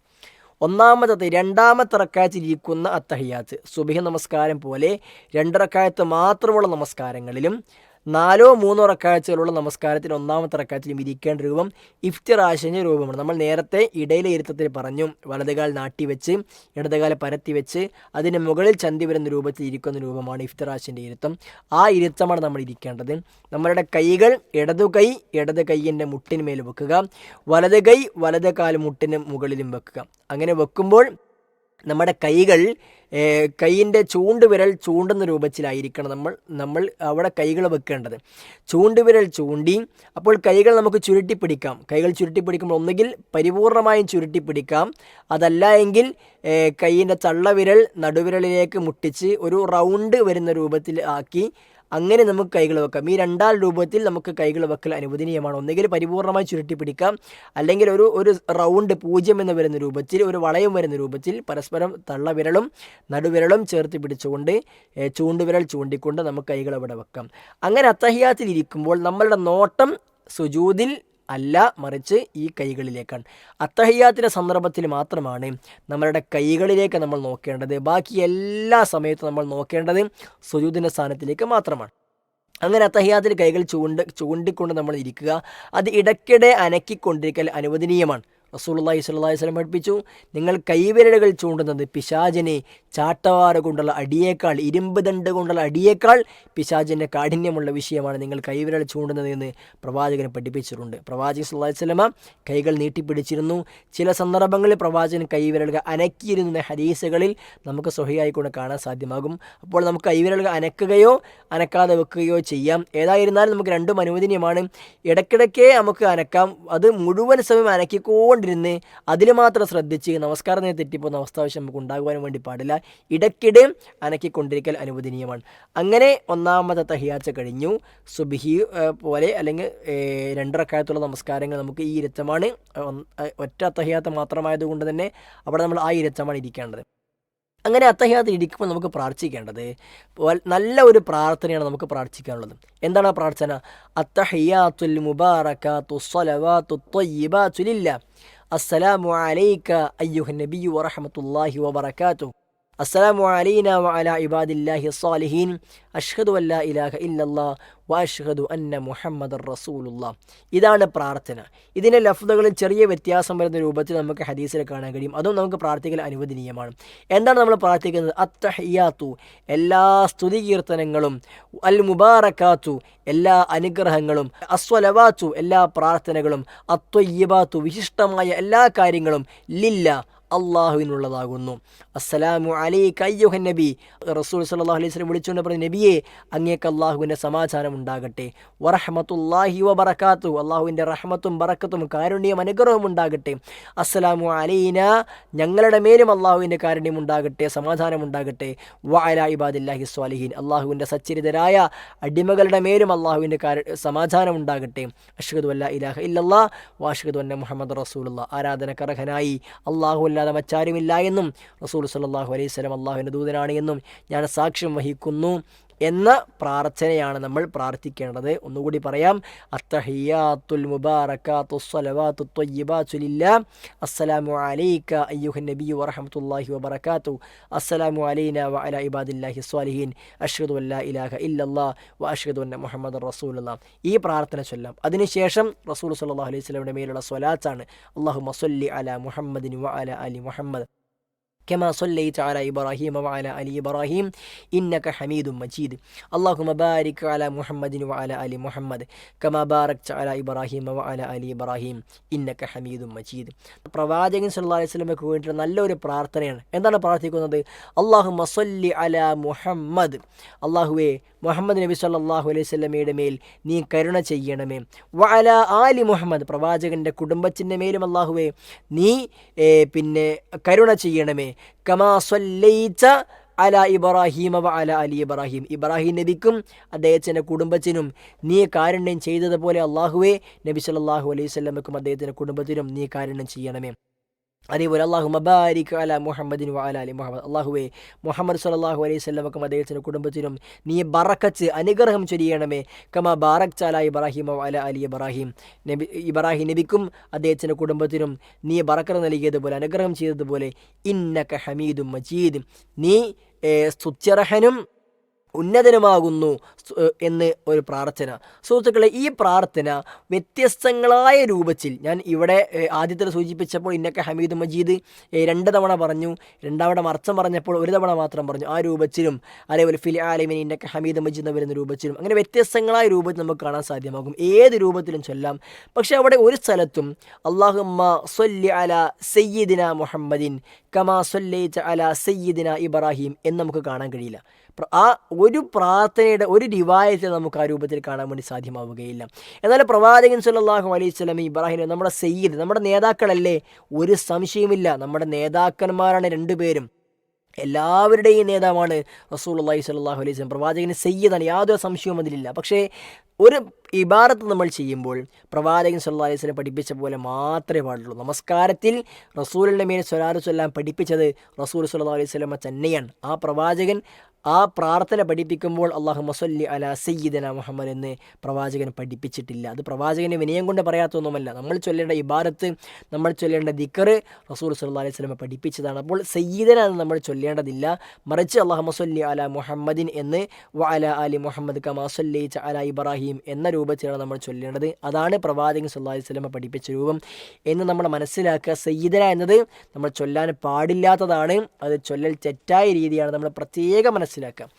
ഇങ്ങനെ ഈ പ്രവാചകന്റെ മേൽ സ്വലാത്ത് ചൊല്ലിക്കൊണ്ട് രണ്ടാമത്തെ റക്അത്ത് അവസാനിച്ച് നമുക്ക് മുകളിലേക്ക് നേരത്തെ പറഞ്ഞതുപോലെ കൈകളിൽ ഊന്നിക്കൊണ്ട് മൂന്നാമത്തെ റക്അത്തിലേക്ക് നമുക്ക് വരാം. ആ മൂന്നാമത്തെ റക്അത്തിൽ ഫാത്തിഹയും ഫാത്തിഹ നമുക്ക് ചൊല്ലാം. മൂന്നാം റക്അത്തിലും നാലാം റക്അത്തിലും അത്തഹിയ്യാത്തിന് ശേഷമുള്ള റക്അത്തുകളിൽ നമ്മൾ സൂറത്തുകൾ ചൊല്ലേണ്ടതില്ല. ആദ്യത്തെ 2 റക്അത്തിൽ മാത്രമാണ് ഫാത്തിഹയ്ക്ക് ശേഷം സൂറത്ത് ചൊല്ലൽ സുന്നത്തായിട്ടുള്ളത്. രണ്ടാമത്തെ 2 റക്അത്തുകളിൽ സൂറത്തുകൾ ചൊല്ലൽ സുന്നത്തായിട്ടില്ല. എന്നാൽ ആരെങ്കിലും ചൊല്ലിയാൽ അത് തെറ്റായ വിഷയമൊന്നുമല്ല, അനുവദനീയമായ കാര്യം തന്നെയാണ്. പക്ഷേ നമസ്കാരത്തിന് രൂപം പഠിപ്പിച്ചപ്പോൾ പ്രവാചകൻ ആദ്യത്തെ 2 റക്അത്തിൽ മാത്രമാണ് സൂറത്തുകൾ ഓതി പഠിപ്പിച്ചിട്ടുള്ളത്, കാണിച്ചു തന്നത് എന്ന് നമ്മൾ മനസ്സിലാക്കുക. അങ്ങനെ നമ്മൾ 2ഉം 3ഉം റക്അത്തും കഴിഞ്ഞ് നാലാമത്തെ റക്അത്തിൽ അല്ലെങ്കിൽ മഗ്രിബാണെങ്കിൽ 3ആം റക്അത്തിൽ നമ്മൾ അവസാനത്തെ തഹിയ്യാത്തിന് ഇരുത്തം ഇരിക്കുന്നു. ആ ഇരുത്തത്തിന് തവറുക്കിൻ്റെ ഇരുത്തം എന്നാണ് പറയുക. അവസാനത്തെ തഹിയ്യാത്തിൽ ഇരിക്കേണ്ട രൂപം നേരത്തെ നമ്മൾ ഇഫ്തിറാശിൻ്റെ ഇരുത്തം പറഞ്ഞപ്പോൾ ഉള്ളതുപോലെ തന്നെ വലതുകാൽ നിലത്ത് ഭൂമിയിൽ നാട്ടിവെക്കുക, വിരലുകൾ അമർത്തി വെച്ച് ഖിബലയ്ക്ക് നേരെയാക്കി വലതുകാൽ നാട്ടിവെക്കുക. ഇടതുകാൽ വലതുകാലിൻ്റെ നാട്ടിവെച്ച വലതുകാലിൻ്റെ ഉള്ളിലൂടെ ഇടതുകാൽ പാദം അകത്തേക്ക് പ്രവേശിപ്പിച്ച് അതിനുശേഷം നമ്മൾ നമ്മുടെ ചന്തി നിലത്ത് പതിയുന്ന രൂപത്തിലാണ് നമ്മൾ ഇരിക്കേണ്ടത്. വലതുകാൽ നാട്ടിവെച്ച് ഇടതുകാൽ അതിൻ്റെ അകത്തേക്ക് പ്രവേശിപ്പിച്ച് ചന്തി നിലത്ത് പതിയുന്ന രൂപത്തിലാണ് നമ്മൾ ഇരിക്കേണ്ടത്. ഇതാണ് ഇരിക്കൽ അനുവദനീയമായ ഒന്നാമത്തെ രൂപം. രണ്ടാമത്തെ രൂപം വലതുകാലും ഇടതുകാലും വലത് ഭാഗത്തേക്ക് പരത്തി വെച്ചുകൊണ്ട് നിലത്തിരിക്കുന്ന രൂപവും അനുവദനീയമാണ്. ഇതല്ലാത്ത ചില രൂപങ്ങളിലും പ്രവാചകൻ സല്ലല്ലാഹു അലൈഹി വസല്ലമ ഇരുന്നതായിക്കൊണ്ട് ഹദീസിൽ വന്നിട്ടുണ്ട്. ആ രൂപമൊക്കെ അനുവദനീയമാണ്. അതല്ലാതെ 2 ഇരുത്തത്തിലും ചില ആളുകളൊക്കെ ചെയ്യുന്നത് പോലെ കാലുകൾ പരസ്പരം ക്രോസാക്കി വെച്ചുകൊണ്ട് അതിൻ്റെ മുകളിലേക്ക് ഇരിക്കുന്ന രൂപം, അല്ലെങ്കിൽ 2 കാലുകളും 2 ഭാഗത്തേക്ക് പരത്തി വെച്ചുകൊണ്ട് നിലത്തിരിക്കുന്ന രൂപം, ഈ രൂപങ്ങളൊന്നും പ്രവാചകൻ പഠിപ്പിച്ചതല്ല. മറിച്ച് ഒന്നാമത്തെ തഹിയ്യാത്തിൽ ഇഫ്തിറാശിൻ്റെ ഇരുത്തവും രണ്ടാമത്തേതിൽ തവറുക്കിൻ്റെ ഇരുത്തവുമാണ് റസൂൽ സല്ലല്ലാഹു അലൈഹി വസല്ലം പഠിപ്പിച്ച രൂപം. അതാണ് നമ്മൾ ചെയ്യേണ്ടത്. ഇത് പ്രവാചകന് പഠിപ്പിച്ച നമസ്കാരത്തിൻ്റെ രൂപം ഇങ്ങനെയാണ്. എന്നാൽ അസുഖമുള്ള ആളുകൾക്ക്, ഒരു പക്ഷേ തടി കൂടുതൽ കൊണ്ട് കാലുകൾ അങ്ങനെ വെക്കാൻ കഴിയാത്ത, അല്ലെങ്കിൽ കാലിന് അസുഖമുള്ള ആളുകൾ, അങ്ങനെയുള്ള ആളുകളൊക്കെ അള്ളാഹു ഇളവ് നൽകപ്പെട്ട ആളുകളാണ്. അവർക്ക് സാധ്യമാകുന്ന രൂപത്തിൽ കാലുകൾ വെച്ചുകൊണ്ട് നമസ്കരിക്കാം. പക്ഷേ എല്ലാ ആരോഗ്യം ഉണ്ടായിട്ടും ഒരു പ്രശ്നവുമില്ലാഞ്ഞിട്ടും തോന്നിയ രൂപത്തിൽ കാലുകൾ വെക്കുക എന്നുള്ളത് നമ്മുടെ നമസ്കാരത്തെ ബാധിക്കുന്ന, അതിൻ്റെ കൂലിയെ ബാധിക്കുന്ന വിഷയമാണ് നമ്മൾ മനസ്സിലാക്കണം. അങ്ങനെ അവസാനത്തെ തഹിയ്യാത്തിൽ തവറുക്കിൻ്റെ ഇരുത്തം ഇരുന്ന് നമ്മൾ വീണ്ടും അത്തഹിയ്യാത്തുൽ മുബാറകാത്തു സ്വലവാത്തു എന്ന പ്രാർത്ഥന നമ്മൾ ചൊല്ലുന്നു. അതിനുശേഷം റസൂൽ സല്ലല്ലാഹു അലൈഹി വസല്ലമയുടെ പേരിൽ നമ്മൾ സ്വലാത്ത് ചൊല്ലുന്നു. അതിനുശേഷം നമുക്ക് എന്തും പ്രാർത്ഥിക്കാം. റസൂൽ സല്ലല്ലാഹു അലൈഹി വസല്ലം അത്തഹിയ്യാത്തിൽ ഒരുപാട് കാര്യങ്ങൾ പ്രവാചകൻ സല്ലല്ലാഹു അലൈഹി വസല്ലം പ്രാർത്ഥിച്ചു. നമുക്ക് എന്തും പ്രാർത്ഥിക്കാം.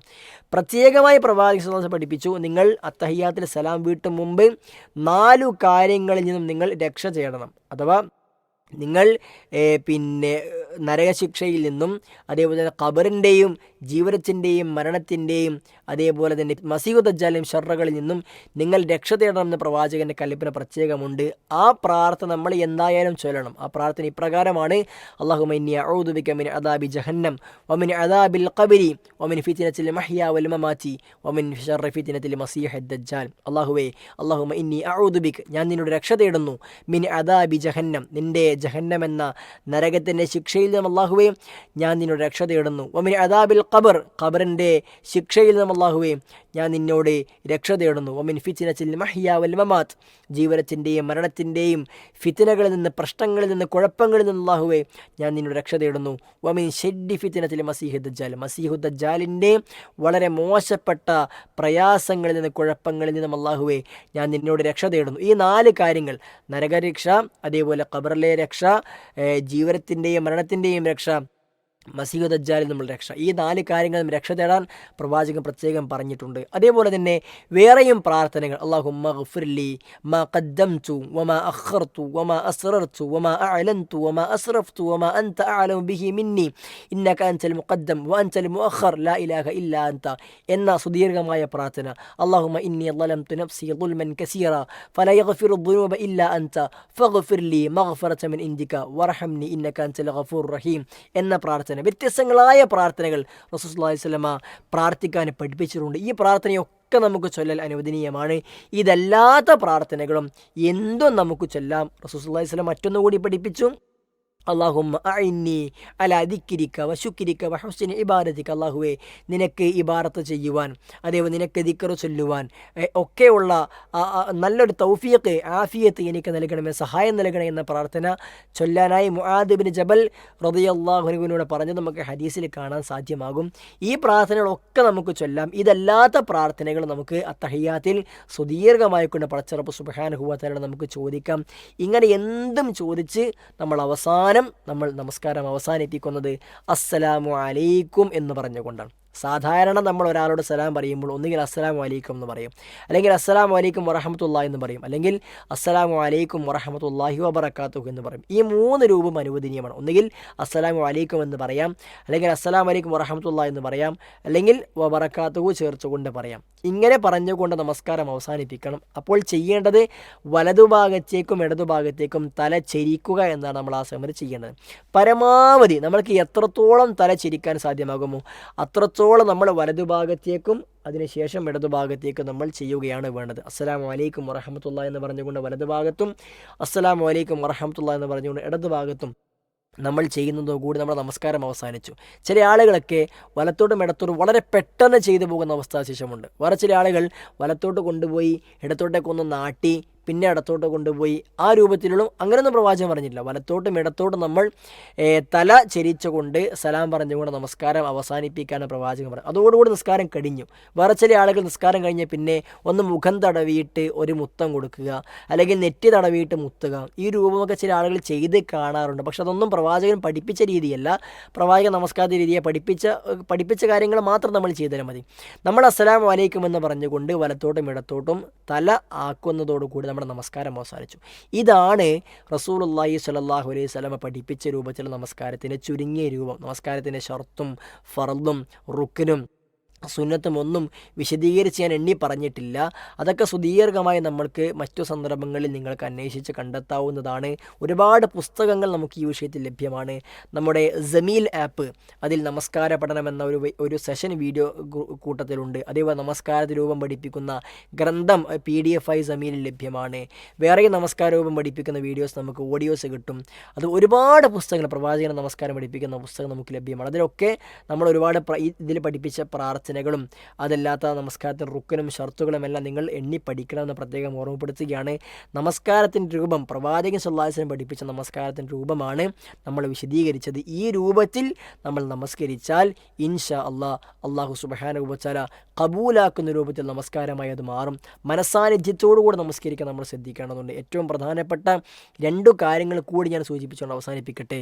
അതിലൊന്ന് സുഹൃത്തുക്കളെ തുമഅനീനത്ത് അഥവാ അടങ്ങിയൊതുങ്ങുക എന്നുള്ളതാണ്. പ്രവാചകൻ പഠിപ്പിച്ച ചില ആളുകൾ കോഴി കൊത്തും പോലെ നമസ്കരിച്ച് പോകുമെന്നാണ്. ആർക്കോ വേണ്ടി പെട്ടെന്ന് കൊത്തി അവസാനിപ്പിക്കുന്ന രൂപത്തിൽ നമസ്കാരം അത് അനുവദനീയമല്ല. സുജൂദാകട്ടെ, റുക്കൂആകട്ടെ, ഏത് പ്രവർത്തനമാകട്ടെ അവിടെയൊക്കെ അടങ്ങി ഒതുങ്ങി സമാധാനത്തിൽ പ്രാർത്ഥനകളൊക്കെ നിർവഹിച്ച് പടച്ചോൻ്റെ മുമ്പിലാണ് നിൽക്കുന്നുള്ള ഒരു ബോധത്തോടു കൂടി അടങ്ങി ഒതുങ്ങി ഓരോ കാര്യങ്ങൾ ചെയ്യൽ നിർബന്ധമായ വിഷയമാണ്. അതേ രൂപത്തിൽ തന്നെ അല്ലാഹു സുബ്ഹാനഹു വ തആല പറഞ്ഞു, ഖദ് അഫ്ലഹൽ മുഅ്മിനൂൻ അല്ലദീന ഹും ഫീ സ്വലാത്തിഹിം ഖാശിഊൻ. നമസ്കാരത്തിൽ ഭയഭക്തിയുള്ള വിശ്വാസികൾ വിജയിച്ചിരിക്കുന്നുവെന്ന്. അപ്പോൾ നമസ്കാരത്തിൽ ഭയഭക്തി നിർബന്ധമായ കാര്യമാണ്. പടച്ചോനെ പേടിച്ചിട്ടായിരിക്കണം നമസ്കരിക്കേണ്ടത്. അള്ളാഹിൻ്റെ മുമ്പിൽ നിൽക്കുമ്പോൾ അള്ളാഹിനെക്കുറിച്ച് പേടി നമുക്ക് വേണം. അതല്ലാതെ എന്തിനോ വേണ്ടി ആർക്കോ വേണ്ടി അശ്രദ്ധമായി കൊണ്ട് നമസ്കാരമാകരുത് നമ്മൾ നിർവഹിക്കേണ്ടത്. പടച്ചോനെ പേടിച്ചുകൊണ്ട് നമസ്കാരമായിരിക്കണം. റസൂലുള്ളാഹി സ്വല്ലല്ലാഹു അലൈഹി വസല്ലം പഠിപ്പിച്ചു, സ്വല്ലി സ്വലാത്ത മുവദ്ദിഅ, നിങ്ങൾ ഒരു വിടവാങ്ങൽക്കാരൻ്റെ നമസ്കാരം നമസ്കരിക്കണം. ഇതെൻ്റെ അവസാനത്തെ നിസ്കാരമാണ്. ഈ നിസ്കാരം കഴിഞ്ഞ പിന്നെ എൻ്റെ മരണമാണ്, എനിക്കിത് നിസ്കരിക്കാൻ അവസരമില്ല, ഞാൻ മരിക്കും മുമ്പുള്ള അവസാനത്തെ നമസ്കാരമാണ് എന്ന ബോധത്തോടുകൂടി നമ്മൾ നമസ്കരിക്കാൻ സന്നദ്ധമായാൽ നമുക്ക് നല്ല ഖുശൂഉം തുമഅനീനത്തും നല്ല ഭയഭക്തിയും അടങ്ങി ഒതുങ്ങിയൊക്കെ നിസ്കരിക്കാൻ വേണ്ടി കഴിയും. ആ രൂപത്തിൽ നമ്മൾ പടച്ചോന് വേണ്ടി അള്ളാഹു നാളെ പരലോകത്ത് പോയാൽ നമ്മൾ ആദ്യം ചോദിക്കുന്ന കാര്യമാണ്, ഈ നമസ്കാരം ശരിയായെങ്കിൽ മാത്രമേ എല്ലാം ശരിയാവുകയുള്ളൂ. നമസ്കരിക്കാത്തവന് ഇസ്ലാമിൽ സ്ഥാനമില്ല. നമസ്കാരം ഒഴിവാക്കിയവനും അമുസ്ലിമും തമ്മിൽ യാതൊരു വ്യത്യാസവുമില്ല. നമുക്കും അമുസ്ലിമിൻ്റെയും ഇടയിലുള്ള എന്ന് പറഞ്ഞത് നമസ്കാരമാണ് എന്നെല്ലാം പ്രവാചകനെ പറഞ്ഞ ഓർമ്മപ്പെടുത്തുകൾ നമ്മുടെ മനസ്സിലേക്ക് ഉണ്ടാകണം. ആ രൂപത്തിൽ ഭയഭക്തിയോടുകൂടി മനസ്സാന്നിധ്യത്തോടുകൂടി അള്ളാഹു സ്വീകരിക്കുന്ന രൂപത്തിൽ നമസ്കരിക്കാൻ നമ്മൾ സന്നദ്ധമാവുക. അള്ളാഹു സുബ്ഹാനഹു വ തആല അവൻ ഏറ്റവും സ്വീകരിക്കുന്ന രൂപത്തിൽ, ഇഷ്ടപ്പെടുന്ന രൂപത്തിൽ നമസ്കരിക്കാനുള്ള തൗഫീഖ് നമുക്ക് നൽകി അനുഗ്രഹിക്കുമാറാകട്ടെ. മനസ്സാന്നിധ്യത്തോടുകൂടി ഭയഭക്തിയോടുകൂടി നമസ്കാരം നിർവഹിക്കാൻ അള്ളാഹു നമുക്ക് ഏവർക്കും നല്ല കഴിവ് നൽകുമാറാകട്ടെ. വസല്ലല്ലാഹു അലാ മുഹമ്മദിൻ വഅലാ ആലി മുഹമ്മദ് വൽഹംദുലില്ലാഹി റബ്ബിൽ ആലമീൻ. വസ്സലാമു അലൈക്കും വറഹ്മത്തുള്ളാഹി വബറകാതുഹു.